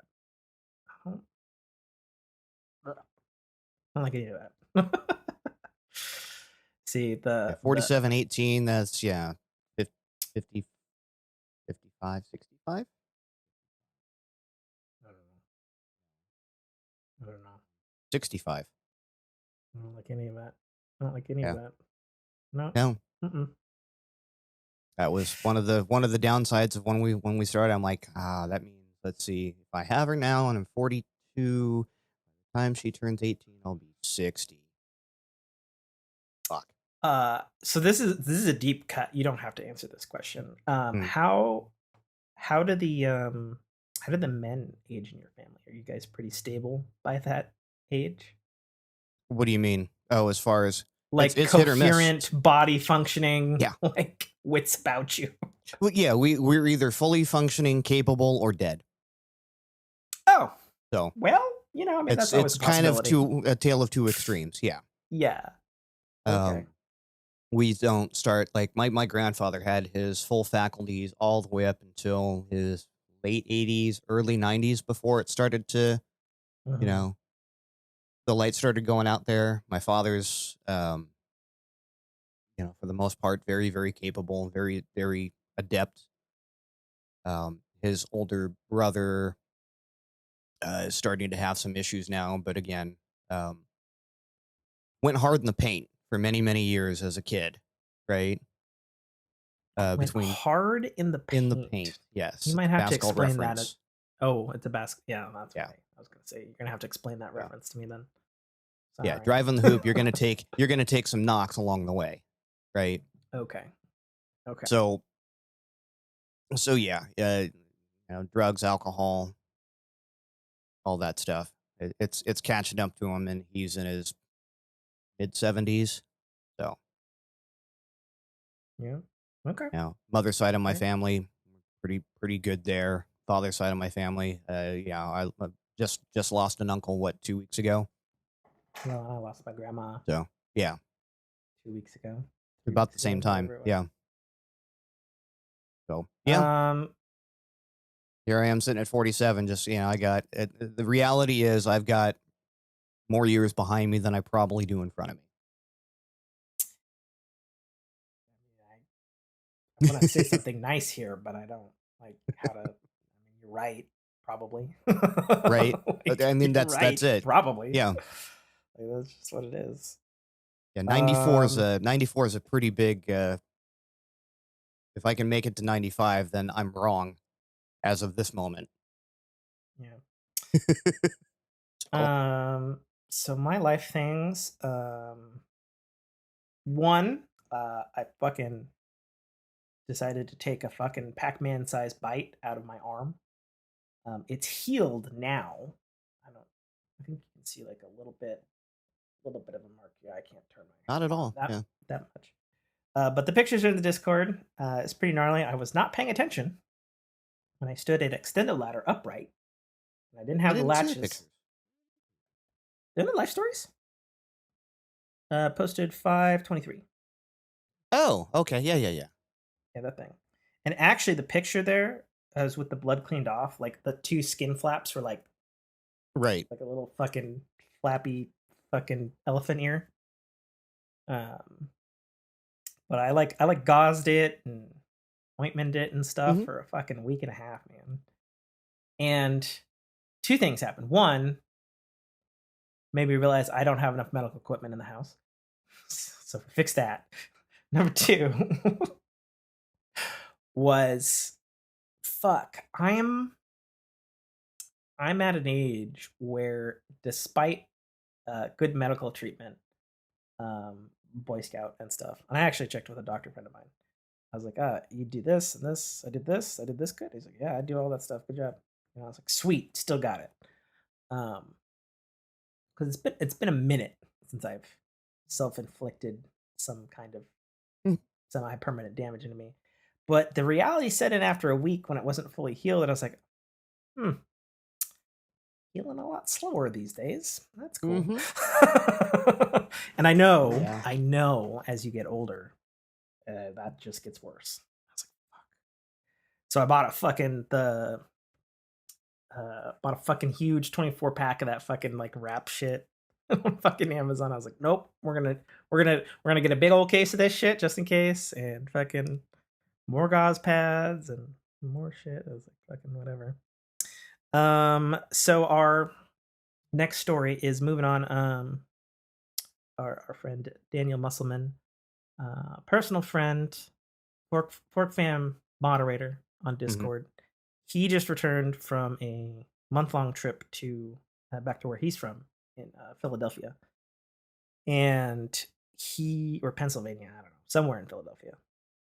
No, somewhere in Pennsylvania. Philadelphia's in there. I don't live over there, folks. Just whatever. So he returned from a month-long thing, and he had brought hard Mountain Dew Mhm. and Mountain Dew Flaming Hot Cheetos Yeah. over, because Those Flaming Hot, I those guess, are a is an East thing. Coast thing / Japanese thing, and then Hard Mountain Dew is only available in 3 states. Mhm. And he drove there with his baby, so he had a whole like cross country American excursion thing, and he like stopped everywhere looking for these things, and he found a case finally.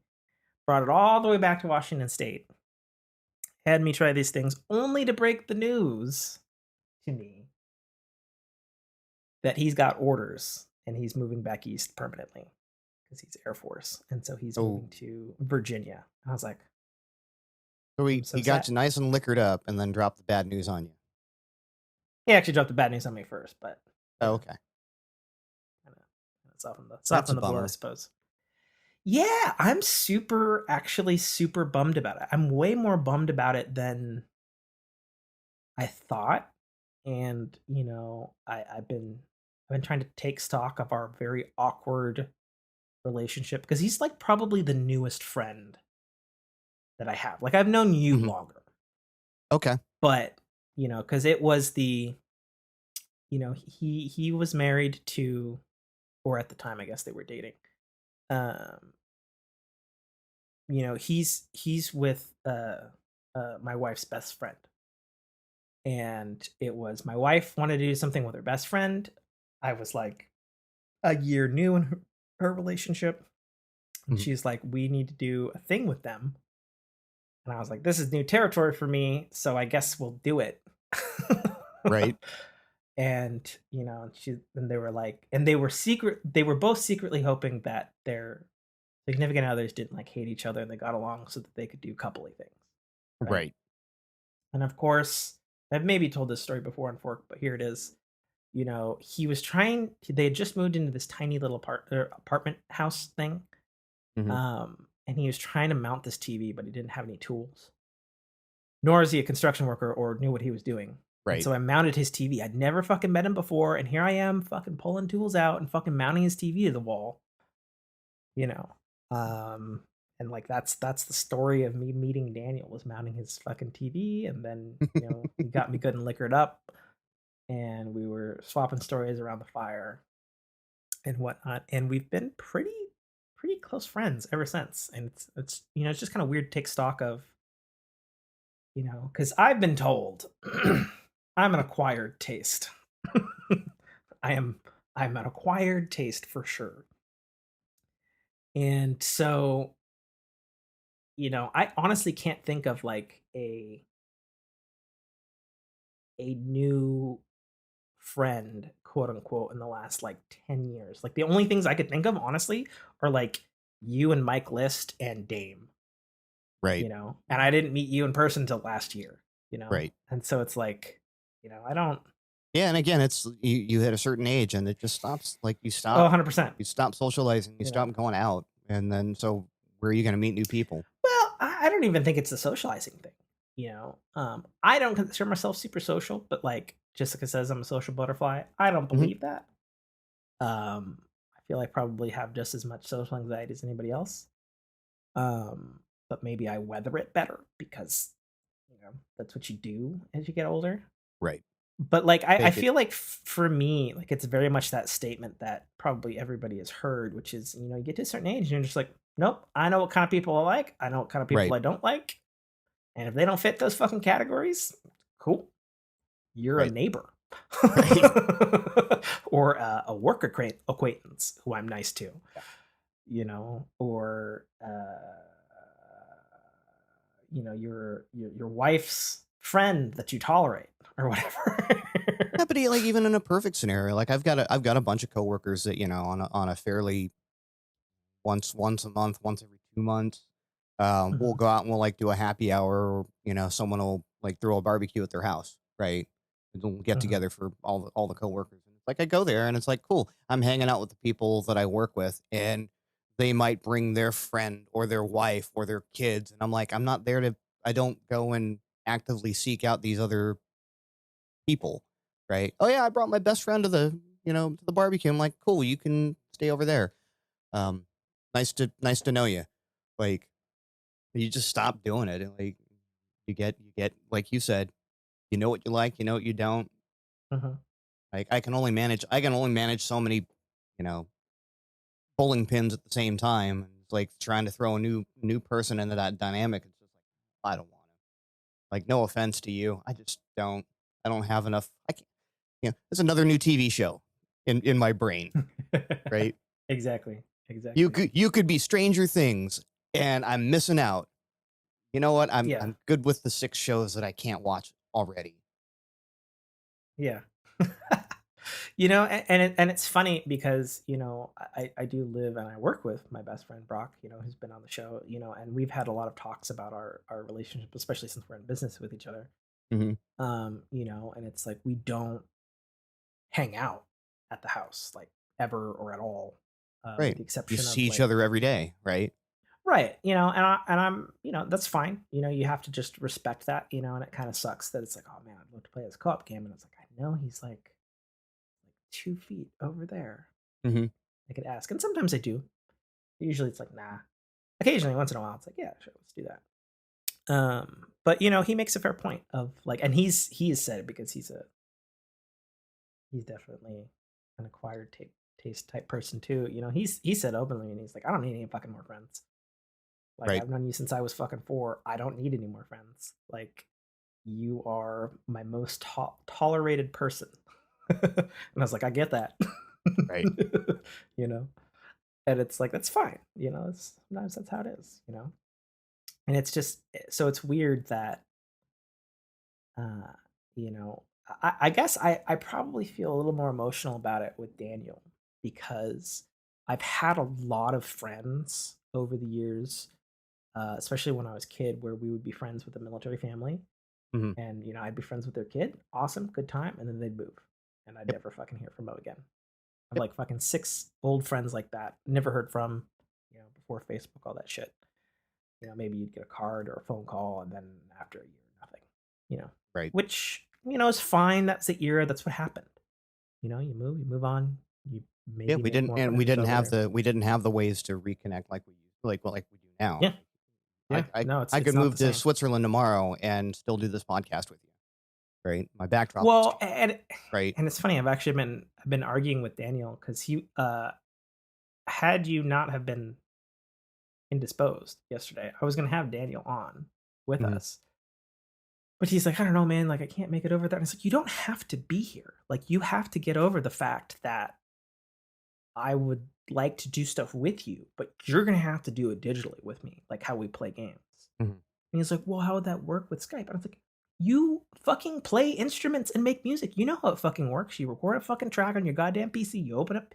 I know you've got fucking, you know, DAWs. You have shit better than fucking um, Audacity on your Right. computer. You have microphones. You have a PC for this. Right. Get your shit together. He's like, oh, it's gonna feel fucking weird and awkward, and it's not the same unless we're in person. I was like, we just spent like, and this is true yesterday because we were playing the forest. We played the forest for like 6 hours online. We Right. streamed it, you know? And I'm like, it's the same as that, except we're just talking. Right. And, you know, and I know Daniel likes to talk. I mean, he's been on the show. You've probably heard him, you know? And it's like, I really need you to fucking get over this because you're going to be gone. And like, that's one of the few things that we can do together because this time's already carved out for my podcast. And you're going to be East Coast. So, yes, it's later for you, but you could do it, you know? Like, it would be nice. Like, I don't, you know, I've never heard bad things about you from responses on the Fork show. So, it would be nice to like have him in as like a third chair or something, you know? But he's just like, you know, he is East Coast and he like grew up old school. So, he's just like, oh, you know, Right. whatever. And I'm like, fucking get over yourself, man. You know? So, I did a thing. I'll talk about it off air. So it's been known for a while that this fucker has gotten me a ludicrous amount of gifts Hmm. that are absorbently expensive. You know, there's a Scarlet 2i2 sitting over on the left. There's the Aver Media fucking capture card. He's got me all kinds of other gifts and stuff because like that's like one of his things. He likes doing gifts because that's like how his family does it back east. And like that's just what you do when you're friends with someone. And I am notoriously bad at giving gifts, especially the last few years, because A, I'm bad at it, and B, like in my head, I'm like, I will buy you a yacht. I don't have Right. money for a yacht. Fuck. Like that's literally what my mind goes like with my Hmm. friends. Like if I had the money, I would buy every single fucking person that I'm like super close to, you know, or even like you, I would buy you you know, a Series X and a Switch OLED and a fucking horrible PS5 and whatever your fucking graphics card problem is. Like, if I had the money for that shit, I would freely Fix do the all that graphics stuff. card problem. You were should have mentioned that in technology. Yeah. Although it's kind of become a life issue now. Right. It's the What? most jank fix. But go ahead, finish your story first. We'll get to it. Yeah. So I super randomly, super fortuitous. Daniel tells me he's leaving. I'm fucking butthurt about it. Um, his you know, I don't want to talk about it too much because I don't want to give it away because he does listen to these shows. But I've told him like a couple days ago, I fired the trigger on this gift, and it's the most expensive gift I've bought any friend in a long, long Okay. time. But only because last Friday, out of nowhere, uh, my living grandma, the one that I visited last year, she sent me a card, and there was a check in it for like $2,000. I was like, "What the fuck? Are you dying?" Like, not Right. another one. Like, what's the fuck happened? And and she's all nice about it. I talked to her on the phone, and she's just like, "Oh, like I'm gonna be 91 here. I cashed out my CDs. I know you guys are all in your 30s, like referring to your grandchildren." Mhm. She's like, "You guys could use the money. I don't need it." You know? Right. And I'm like, that is such a fucking grandma response. God damn it. Okay. And so me and Jessica, and we talked to her on the phone, so we're gonna try to make a trip down there. And what I'd like to do, obviously, if I get our agreement on it. And I said this last year too, and especially more so now that she's my last grandmother. I want to do like a podcast interview with her and just like have like the life story of that side of the family Right. from the from the matriarch, of that side of the family, and just have it dedicated, even if it's not even if it doesn't come out as a fork show, like just to have it, you Right. know, um, because I feel like that would be something meaningful to do. So we're gonna try to make it down there this summer at some point, because Jessica was also on the phone, and we told her that we would. So we're gonna try to do that at some point this summer. It's already just going to be a fucking insane summer because it's usually busy work wise, and it's already getting busy work wise, and we're backed up work wise, and just all this shit. But I can't do the work wise, but all of the shit, And we're in the middle right now of renewing our lease, and it's been 2 days, and I haven't heard anything, which is not a big deal. I shouldn't worry about it because I know he's a Korean minister, and he's up in a mountain. And he comes down to the fucking internet cafe every once in a Okay. while. Like I know that it's a real thing. It's a real honest to god thing. And all of my interactions with him have been super swell. I've talked about that in the past. We did have a Swell. list of 10 things that we wanted to get done that were large things to small things because we're here. We don't have time to move. Our rent is right for the area, even though he's raised our rent like a tiny little bit. But it's like, we got the impression that it went up a little because he wanted to do it before COVID, but then COVID happened, and it's like we pay on time. So he's like, I'm gonna leave that alone until things Right. stabilize, because that's a smart thing to do. You're a landlord. I mean, that's my opinion. Thoroughly labeled as such. So like we have all that happening. So that's got to happen. I'm in the middle of getting my personal vehicle, my 1982 Datsun, working, which got repaired. I have a flat tire that needs fixed, but all of my tabs, my registration, all that stuff is expired because I let it slide in COVID. I was like, well, yep, Sure. no money, it's sliding, and so we've been primarily using Jessica's vehicle for personal stuff, and then kindly through the agreement that me and Brock own the business, sometimes I use the work van for stuff, even though I shouldn't be. I mean, I Right. can, but it's not like illegal or anything. But it's like you shouldn't, or if you crash while going to Albertsons or something, Hmm. it's like, well, what were you doing? Uh, fixing a door? Right. Question At mark. Albertsons. Yes. Yeah, that's believable, right? But anyway, so the truck's running. I need to get the tire fixed, but I can't move it until I have the tabs. And then because I let it slip, and I've never had to deal with this before, so adulting. It's over 12 months, so I have to get new tabs in person. Hmm. God damn it! Hmm. And I have to have an appointment for that. Yep. So I have to borrow Probably a got to vehicle for that schedule during an inspection. during That during the stuff. day. No inspections. Oh, good. This is not how it works in this state. And besides, if it was, it's because my vehicle's below the emissions line because it's an 82 Okay. fucking Datsun. So there's none of that stuff, thankfully. Because I know that that's a pain in the ass.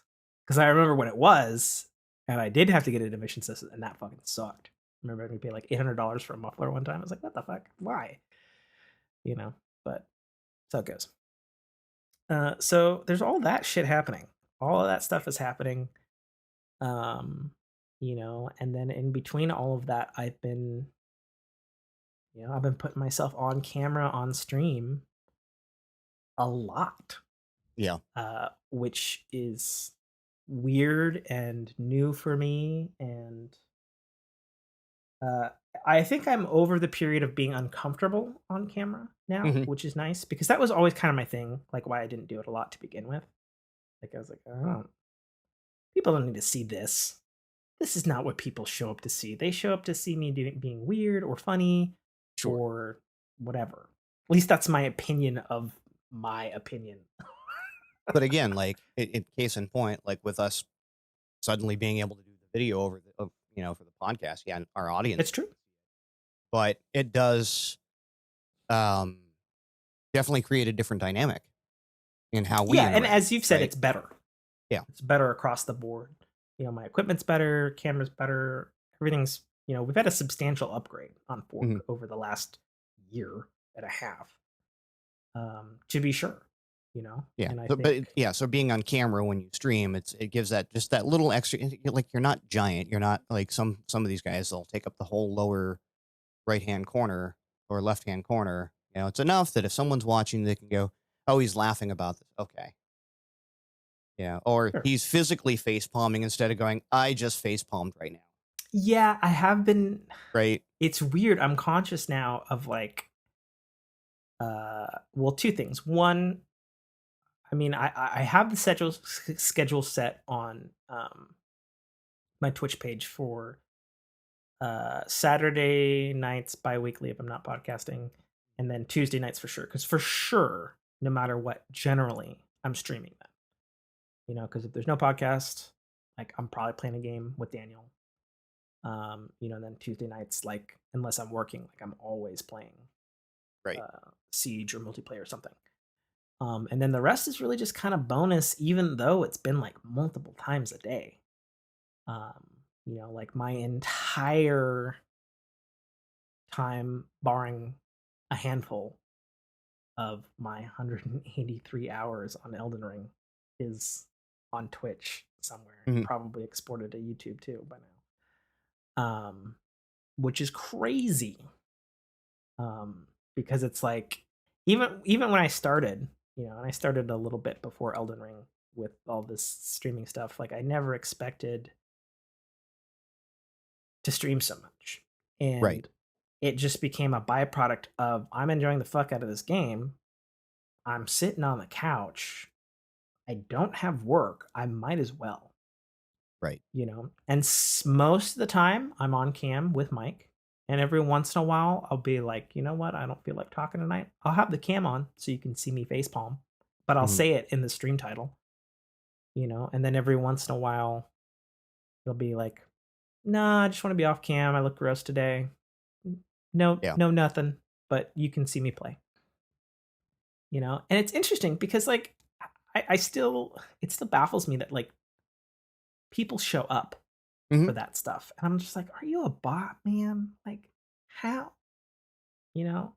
And it's like, because I've seen the metrics and it's very odd and I don't understand it, and I'm new to it. I'm like, I don't know the game and am I playing it right? And or whatever. To be clear, the streaming game, not the actual Elden Ring. Yeah. Obviously, I'm doing good at that. I'm 206.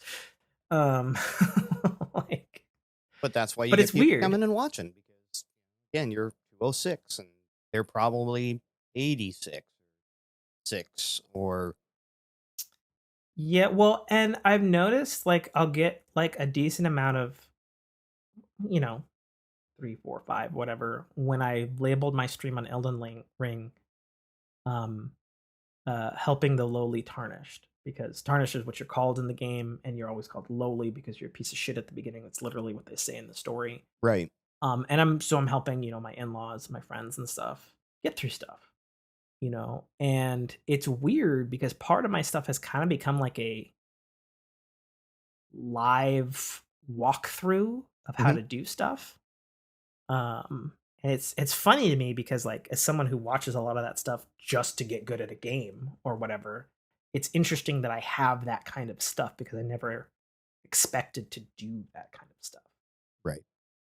It wasn't intentional. And I know probably starting in July, probably not June, I plan to change, all my streaming stuff because we have Xenoblade Chronicles 3 coming out at the end of July, and it's like, well, I kind of want to like go through a new game plus quickly on those other games and just do Hmm. it and like talk about it and stuff.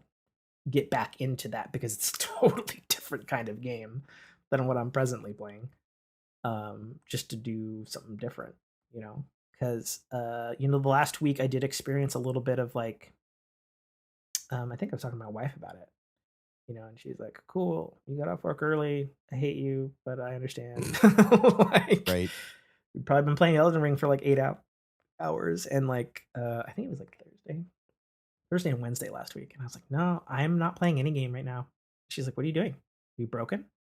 And I was like, "No, I just." I was like, "I feel like a lot of hours in this game. I don't need to do it every single day." Right. I don't know how these fucking Destiny people do it every single day, other than Me the neither. fact that they're in co-op Yeah. the Me majority of neither. the time with friends. And I feel like that's a different thing because you can do that, like how we podcast. Like I feel like that is an easier thing to do than if you're a solo podcaster or a solo streamer, Hmm. And I feel like that's just something that, I don't have the chops for that, and that's the other yeah. thing. Like I'm on two different stream teams now. And I haven't How? streamed since I have because I friends in high places. Um, that I'm Okay. very active in the community with, right? Oh, that's true. Yep. I got you there. But um, I haven't streamed since probably December. Yeah, and I feel like you've like complained at me like at least 3 times over the last like Hmm. 30 days of streaming that like how the fuck do you have all this time and you're doing it badly and I have a better setup than you. Right. Yeah, and that's the thing. I'm ready to go. I'm set up for it. The problem is one, Yeah, finding the motivation to sit down and actually sure. game. Like it's Yeah. been gone. Like I just don't have Mm, the desire to. And then two, especially with streaming, if you're gonna do it, you can't half ass it. If you half ass it, you actually hurt your metrics. sure. Right. And one of those metrics, as far as Switch is concerned, is you have to stream for a minimum of 2 hours for that stream to count. Oh, I had no idea. Yeah. So if you hey, great, I hopped on for an hour and I signed off. It basically you wasted a day of streaming as far as your stats are concerned. Oh, I had no idea. See, Yeah. I don't know any of this stuff. I've watched a handful of like tips and tricks for this stuff, but like And that and now I and don't it's not again, if ingested data. if you had to stream every day on your fucking PlayStation with all the hoops, right? There it is, and that's the face. Like you're not going to. You're just gonna go, I'm not gonna stream. I'm just gonna play the damn game because I don't want Mhm. to deal with this, Yeah. right? And again, even with all the setup and everything, because I've got all the routing and everything, between my audio and the headset. Yep. Like there's 15-minute prep time I between mean, sitting down and going live. my prep time's pretty short these days. My biggest problem, honestly, is turning on the gaming PC Hmm. because I still have a problem where sometimes it doesn't boot. And I feel like I hold the power button and the F1 button to boot it almost every single day I stream Hmm. because of whatever that problem is. As Tony said, he built it. Something to do with the pump that doesn't start up right away Right. for whatever reason. And you can probably hear that growling in his stomach. Uh, Or maybe you have a jiggly video card issue. Not on the But Mac. yeah, so it's like I've got 15 minutes of prep tacked onto that. That it's now it's I got to sit down because again, I got the lighting and everything I have to worry about. I have to make sure that this is illuminated right, or it doesn't. It just becomes a crappy experience on the stream, right? Yeah, If I'm not lit, the chroma key doesn't work for me. and I realize that the chroma key is seemingly shittier when I'm on PC than it is on PlayStation. I don't know what it is, like, but the PlayStation chroma key picks up way better Hmm. than however the PC one works, even though it's the same fucking well, no, it's not the same camera. Sometimes it's the same camera, I guess. Right. Um, Because I've seen what I've noticed is that my chroma key works best in fucking twilight. Mhm. I don't know why. It doesn't work great in It's full always the light. lighting. Yeah. It doesn't work great at night, but at twilight, the chroma key works perfectly. Mhm. And I'm just like, the fuck, why? You know? It's just the way way it all gets picked up. So yeah, again, that's part of the prep. Like, make sure, okay, did I, push right now? It's pushed over a little farther this way. So fire up OBS and go, can you see where the green screen ends? Right. And again, I've got 2 LED lights, and then I've got this filler light over here, and then another backfill light across the office. When it's all working, I look, being amazing on stream. Yeah, and I've looked at a bunch of back couch lights Hmm. for the blue screen, and I've got the screen. It's tacked to the wall, so it's flat now. And hypothetically, if I get a strong enough night light, it should help the blue Yeah. screen. And then also during night shoots, which do happen a lot for me, um, just because of when Jessica goes to bed, and then I'm not ready to go to bed, so I'll stream for like an hour and a half and then go to bed. Right. Um, I've done some stuff. I put some work lights and shit behind there, and they're not quite. It's not that they're not strong enough. It's that they're too directional. Like even the Yes. wand lights. I'm like, all right, I got 2 wand lights, but then my center's out. I was like, okay, I need one that goes the Full length of length. my Yeah. couch. Yeah, I need one that goes the length of the Yep. couch. I've got 3 on my Amazon wish list right now that either I'm gonna get soon myself, or they'll probably be birthday gift from Jessica because that's Mhm. coming up soon. So we'll try those, I suppose. But what's really weird, like the last like 4 times I've streamed majorly, I've gotten, and I don't know whether they're bots, it doesn't seem like it, but there's been like these people that have been like, hey, this is a cool stream, you seem cool. Mhm. Can I That's make where it shit for starts. your can I make shit for your stream? Can I send you a portfolio of like stream shit? And I've gotten many now, and I'm like, is this a good sign of It's a little streaming? bit of I both. don't know. As people are, shoot your shot. You start with Yeah, someone small, yeah. and As you've said, congratulations, you can stream. It looks terrible, but you're on your way. yeah, exactly. And again, So, like, look, you can stream. It looks terrible, and you're outpacing me, well, right? I think my video feeds are fine, like of the game. Hmm. I don't think, as you've said, my camera's too far away, Right. which is probably 100% true. But I don't have a tripod for it Right. yet. Yet. um, and so yeah, aside from podcasting, like my stream setup is pretty set up. Like it only becomes a problem, like you said, if it's PlayStation. Right. Like you can see in the background there that I have my boom mic on my secondary Yeti Hmm. setup. It's ready to go. It's plugged into the PC via a fucking 20-foot fucking USB cord.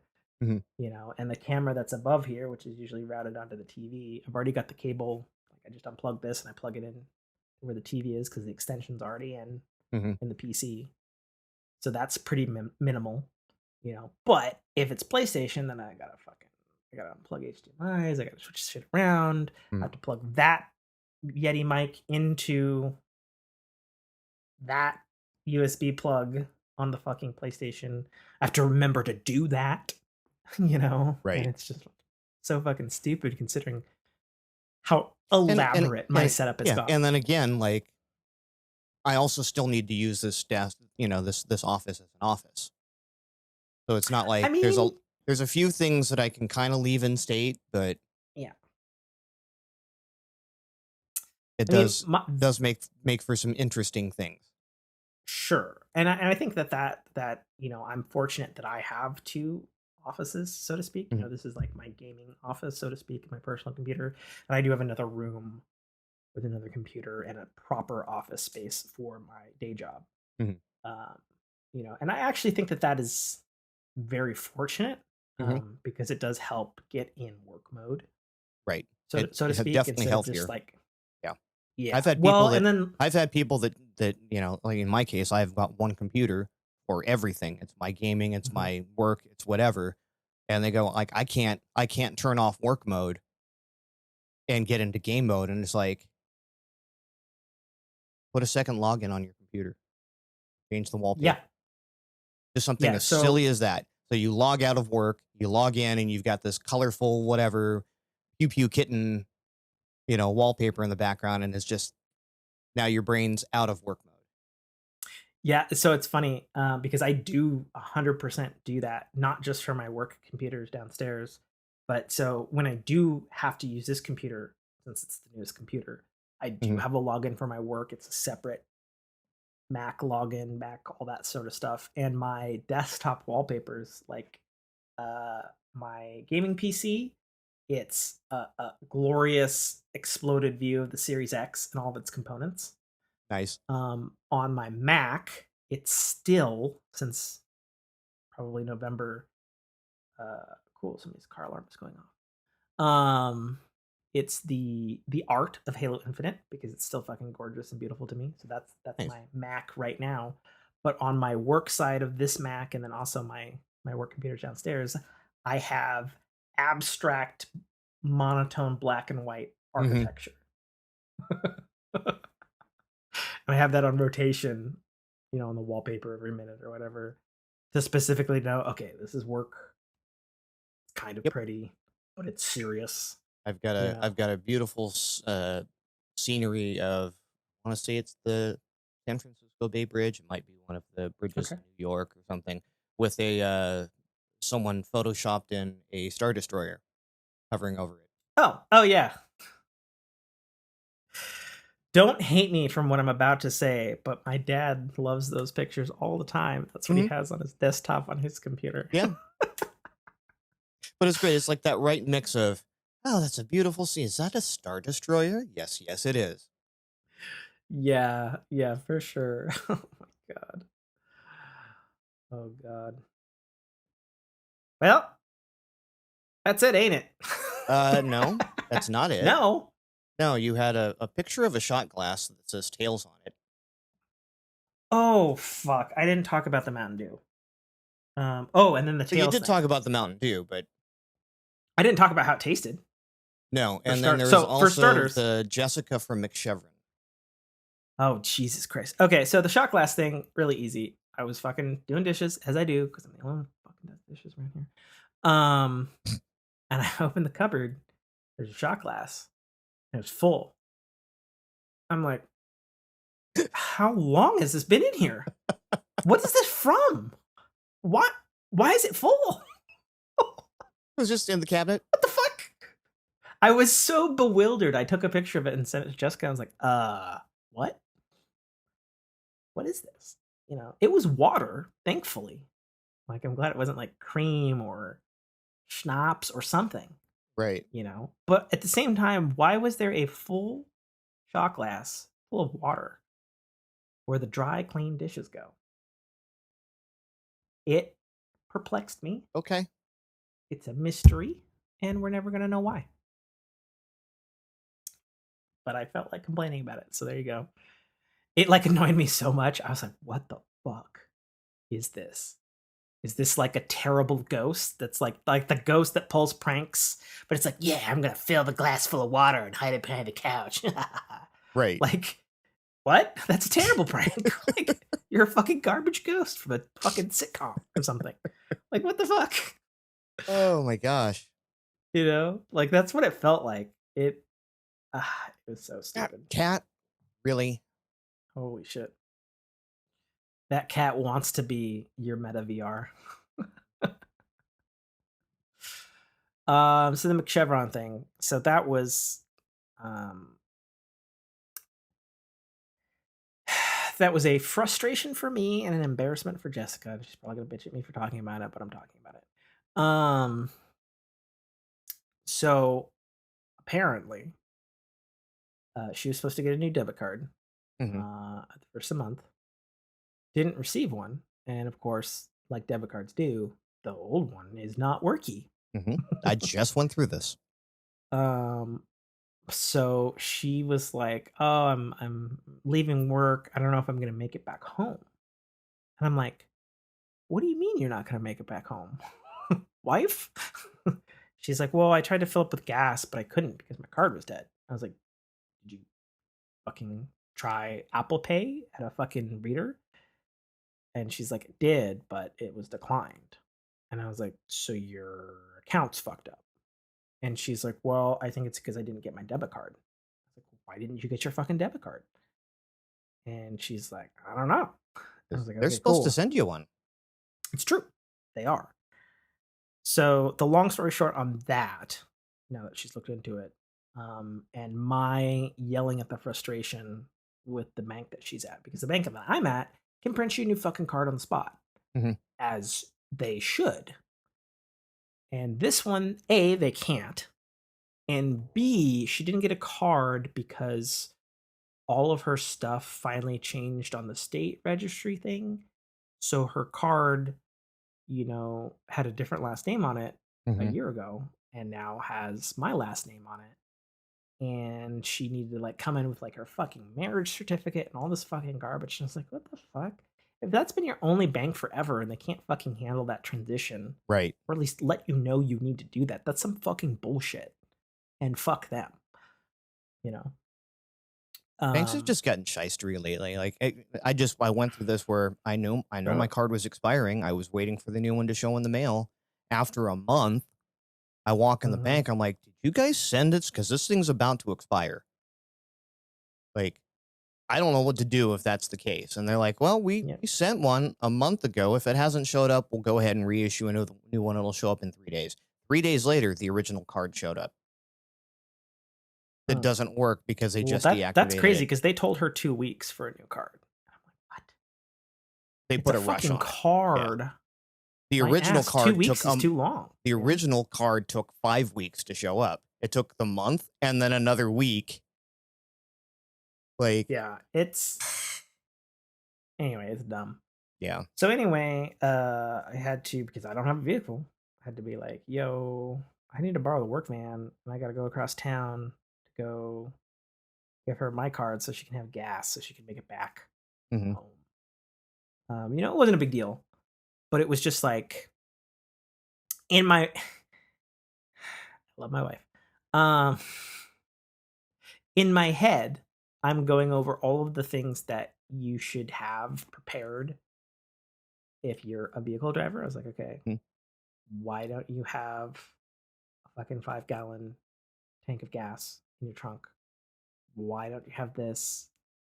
Why don't you have some cash tucked That's away, yeah. like underneath something on your truck or vehicle? Truck for these situations because I have driven everywhere and I know you need a certain set of equipment Right.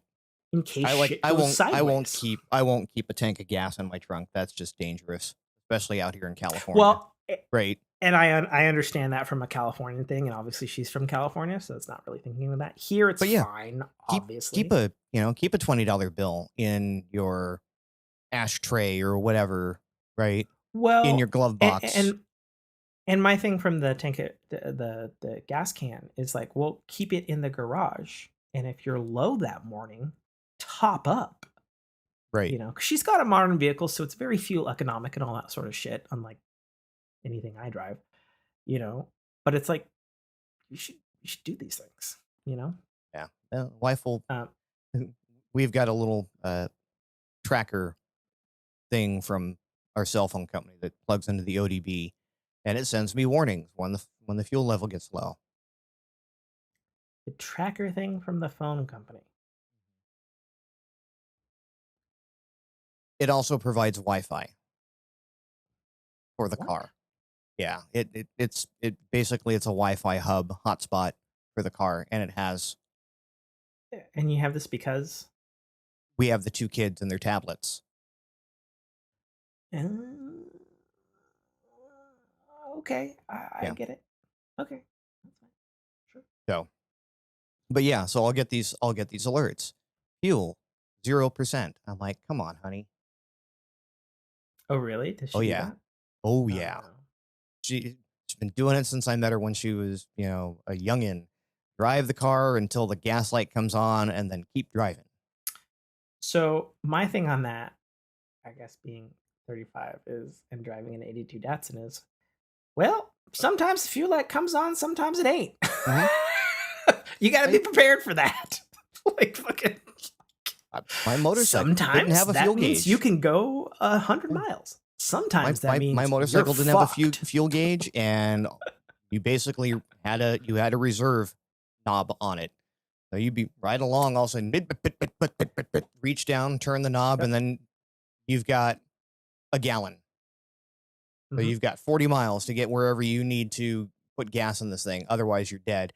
What's great is when it hits that mark when you're at a dead stop. Mm. So my dad, especially during scouts, because he used it to haul everything. He had an old '76 Big Ten Chevy Mm-hmm. truck.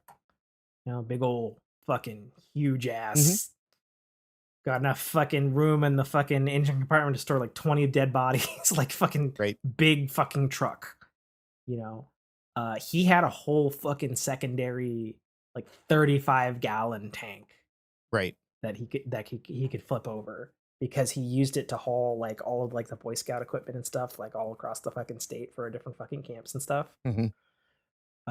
So yeah, no, yeah, you got the money to do a second fuel thing, sure, highly recommend. Obviously. Yeah, so I've got to do that stuff for her because she's probably not going to do it on her own. But it sucks, because like, she's the one who gets groceries and like her shit doesn't work or something. And I'm like, some fucking bullshit and fuck that Right. bank. Right. And it's a major bank, by the way.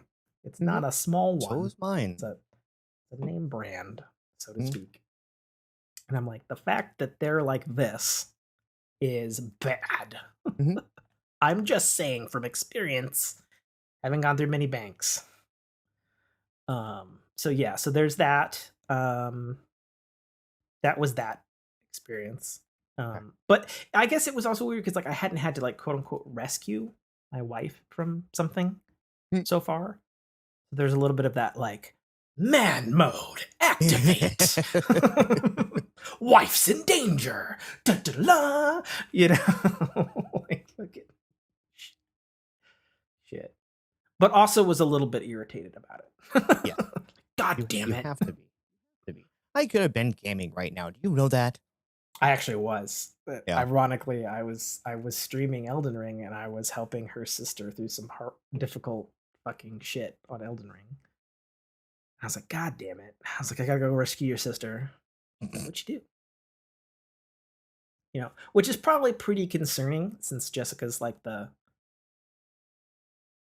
put together with it sibling of that crew.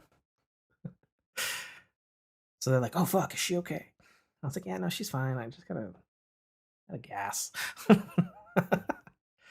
So there's that, and then the last thing is the Mountain Dew stuff, which I poisoned myself for the experience. I was like, all right, I'm not gonna do this again. He went to all the trouble, brought it across the fucking country.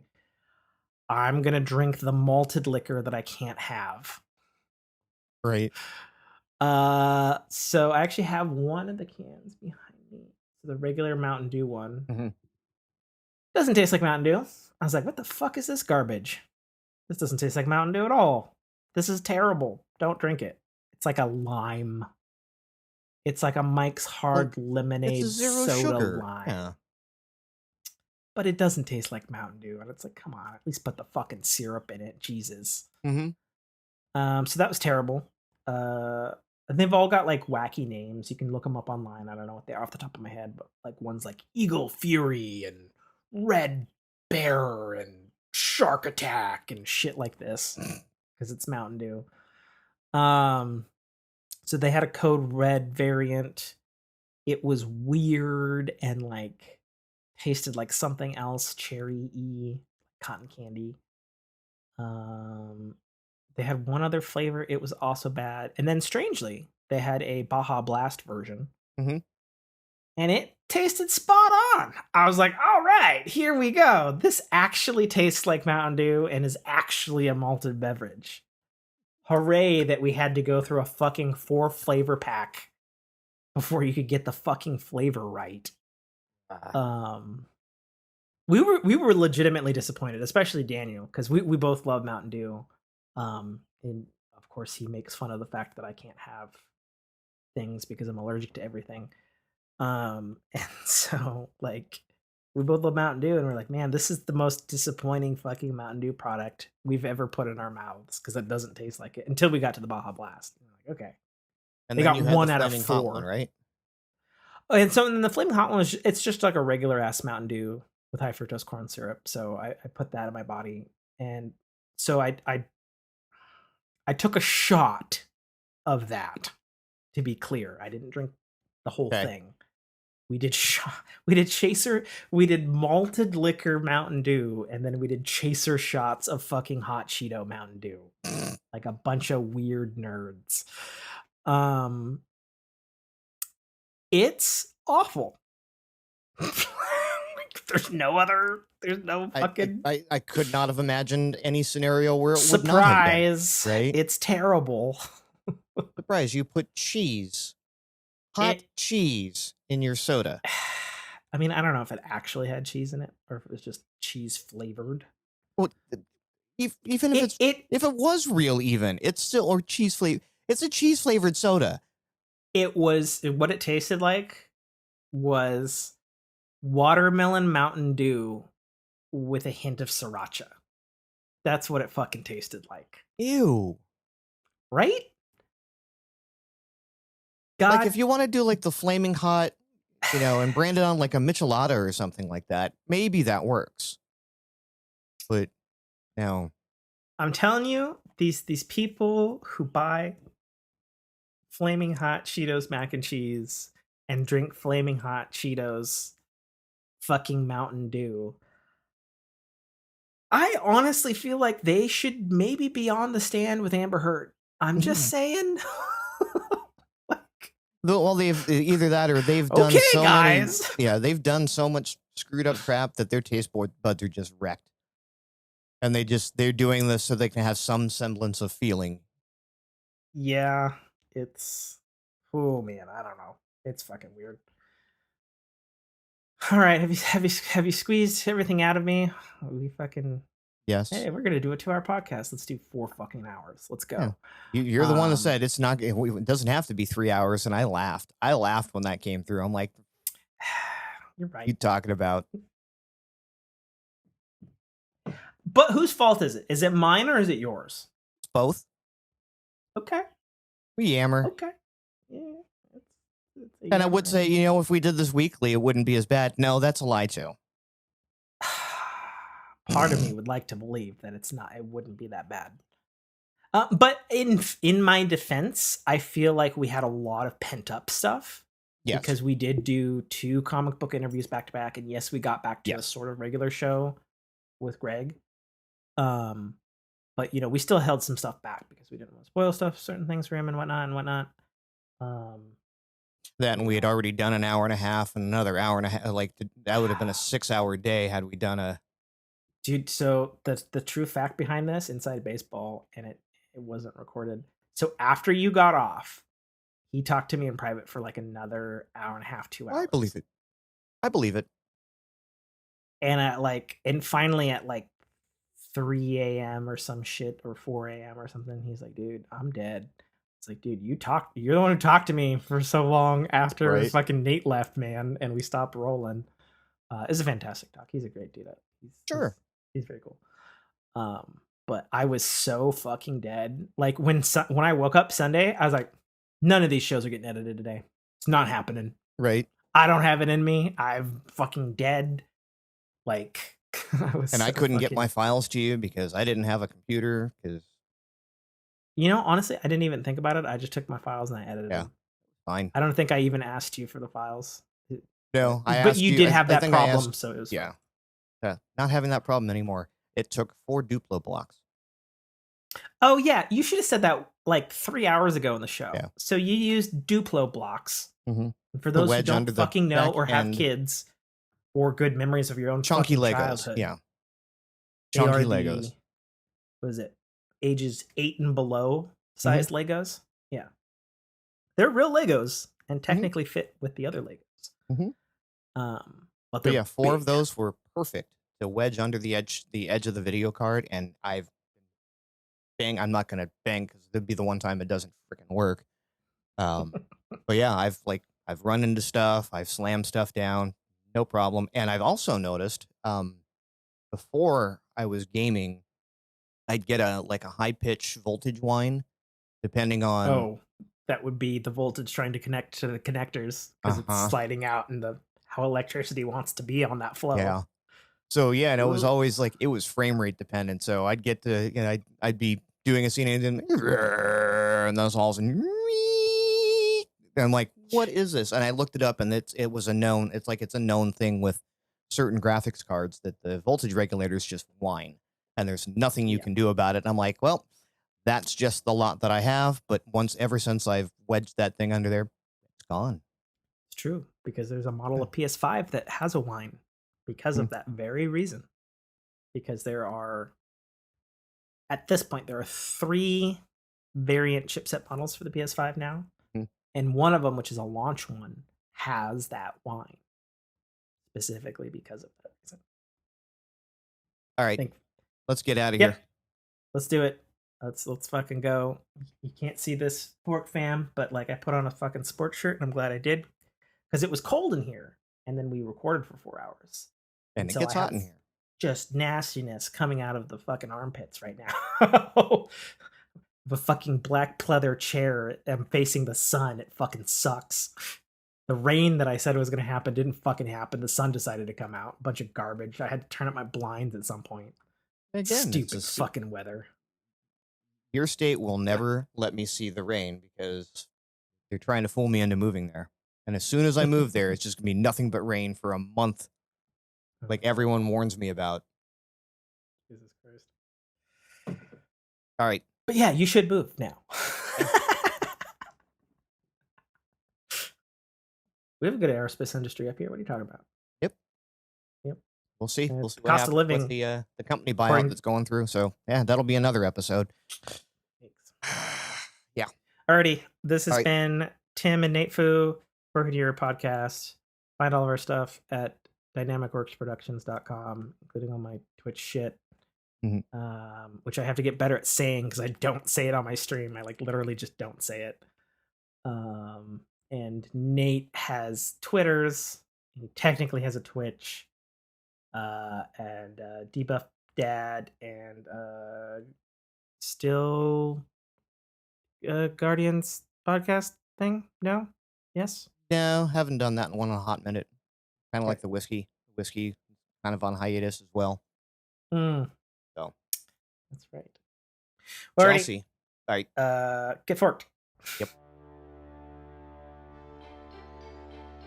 Thank you for listening to a Dynamic Works production podcast. You can find our podcast at www.dynamicworksproductions.com. Feel free to email us at dynamicworks@mac.com.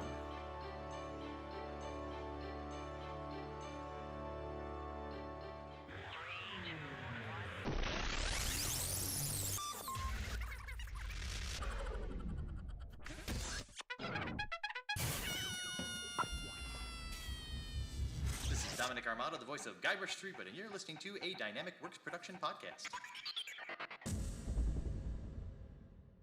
The Citadel, Arrival, is the first installment in a series of epic science fiction short stories reminiscent of the Pulp Fiction style. It's a fast-paced story that will take you through twists and turns that you will not expect, until they are thrust upon you with all the force, excitement, and chaos of a plasma cannon blast. The story follows Katarl, a nobody cog in the working wheels of a futuristic society run completely by Megacorp, a corporation that carefully runs and manages the lives of the people living under its sphere of power. On one of Katarl's few and far between days off from work, an outing he had hoped would be fun and relaxing turns into an explosive adventure that drags him kicking and screaming into situations and challenges that will make him question every aspect of his life. Watch this colorful tapestry unfurl as Katarl and his newfound allies find their way through this classic, yet oddly surprising tale of good and evil, where nothing is quite what it appears to be. That's The Citadel, A Rival by author Tim K.A. Trotter. Available right now on Amazon Kindle Store and iTunes iBookstore for only $2.99. Hi.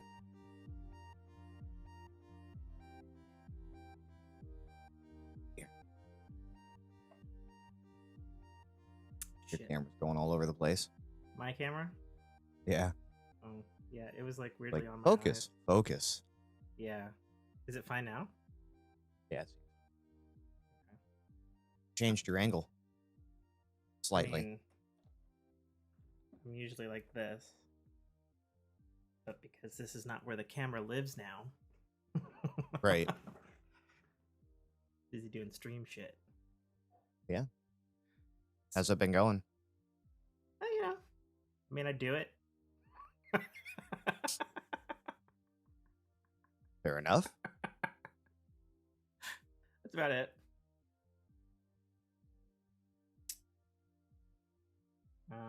Oh my gosh. I feel like shit today. Oh, I'm sorry, man. That's okay.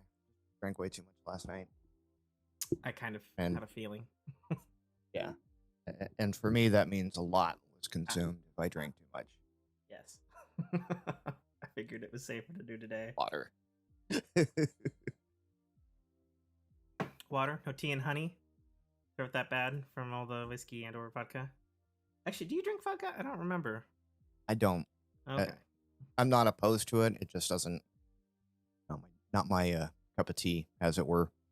Purely a brown boy. Yeah. Yeah. Okay. I like my Goldens. Yeah. Okay, so I'm rolling. I hit all my records like 5 seconds late, so I don't know if that's gonna fuck me later or not. Oh, good. All right.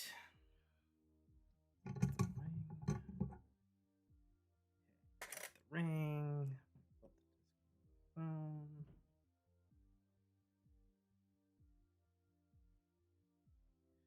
All right, I have coffee. I'm just cooled down as much as I can. There's random like monsoon rain.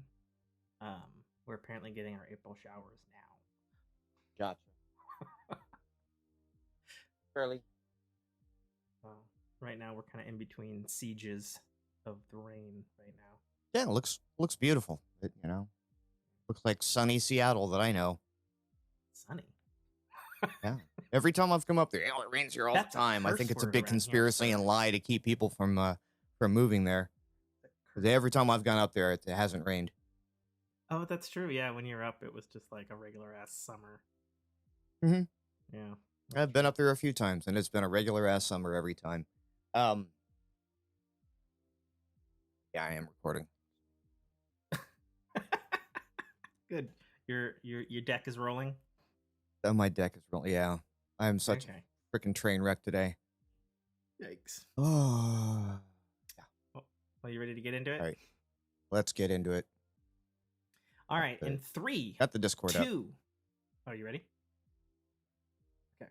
3, 2, 1. Cut in. Cut in. What's going on? That. Nope.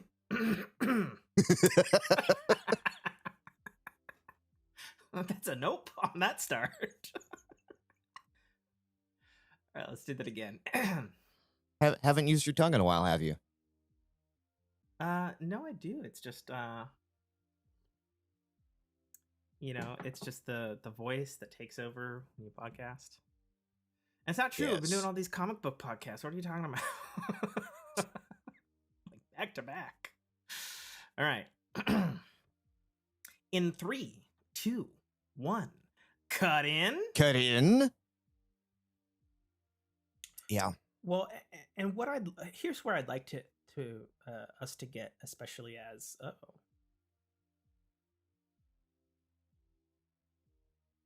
You good? I don't know, my whole my Skype and my Did you bump your desk too hard? I mean, if I unsocketed the GPU that's part of the fucking cores on an M1, that would be something. But no, my Skype and my I see hijack are you just fine. but my UI for my Mac OS like just rebooted. Like everything went away and then like kind of came back on and like loaded up and stuff, and I was like, okay. Yeah. So No, the flash you saw earlier. I so think opened actually, up I think actually I should stop the recording just to be sure. You want to take a quick bio? Yeah, let's take a quick bio. I'm gonna stop on my end. I'm gonna do a reboot. Cool. Right at the 2-hour mark on my end.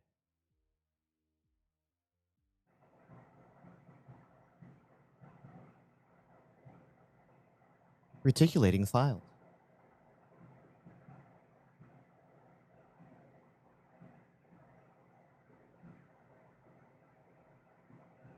There we go. Okay, cool. Oh, you sound different. I had all the fans going. Oh, okay. I just kicked them all off. Gotcha. Should be fine now. Yes. Apart from whatever the fuck's going on with my camera. I don't know why it's like auto-focusing weirdly. I turn all that off. Like I turn off the auto exposure, I turn off the autofocus. I don't know where those settings are. Where are they? Good question. Is it? Because they're not on Skype, and I sure shit don't have them on Mac. And you don't have like a This one doesn't have a controller program. Razer fucking controller on Mac. No. Right. On Windows, it does. Yes. Yeah, the Logitech whatever hub. I wonder if there is a G hub for Mac. I don't know. G hub Mac. We're looking at no, not macro. Hub Mac. Oh, it's not Logitech. It's a Razer. Oh, okay.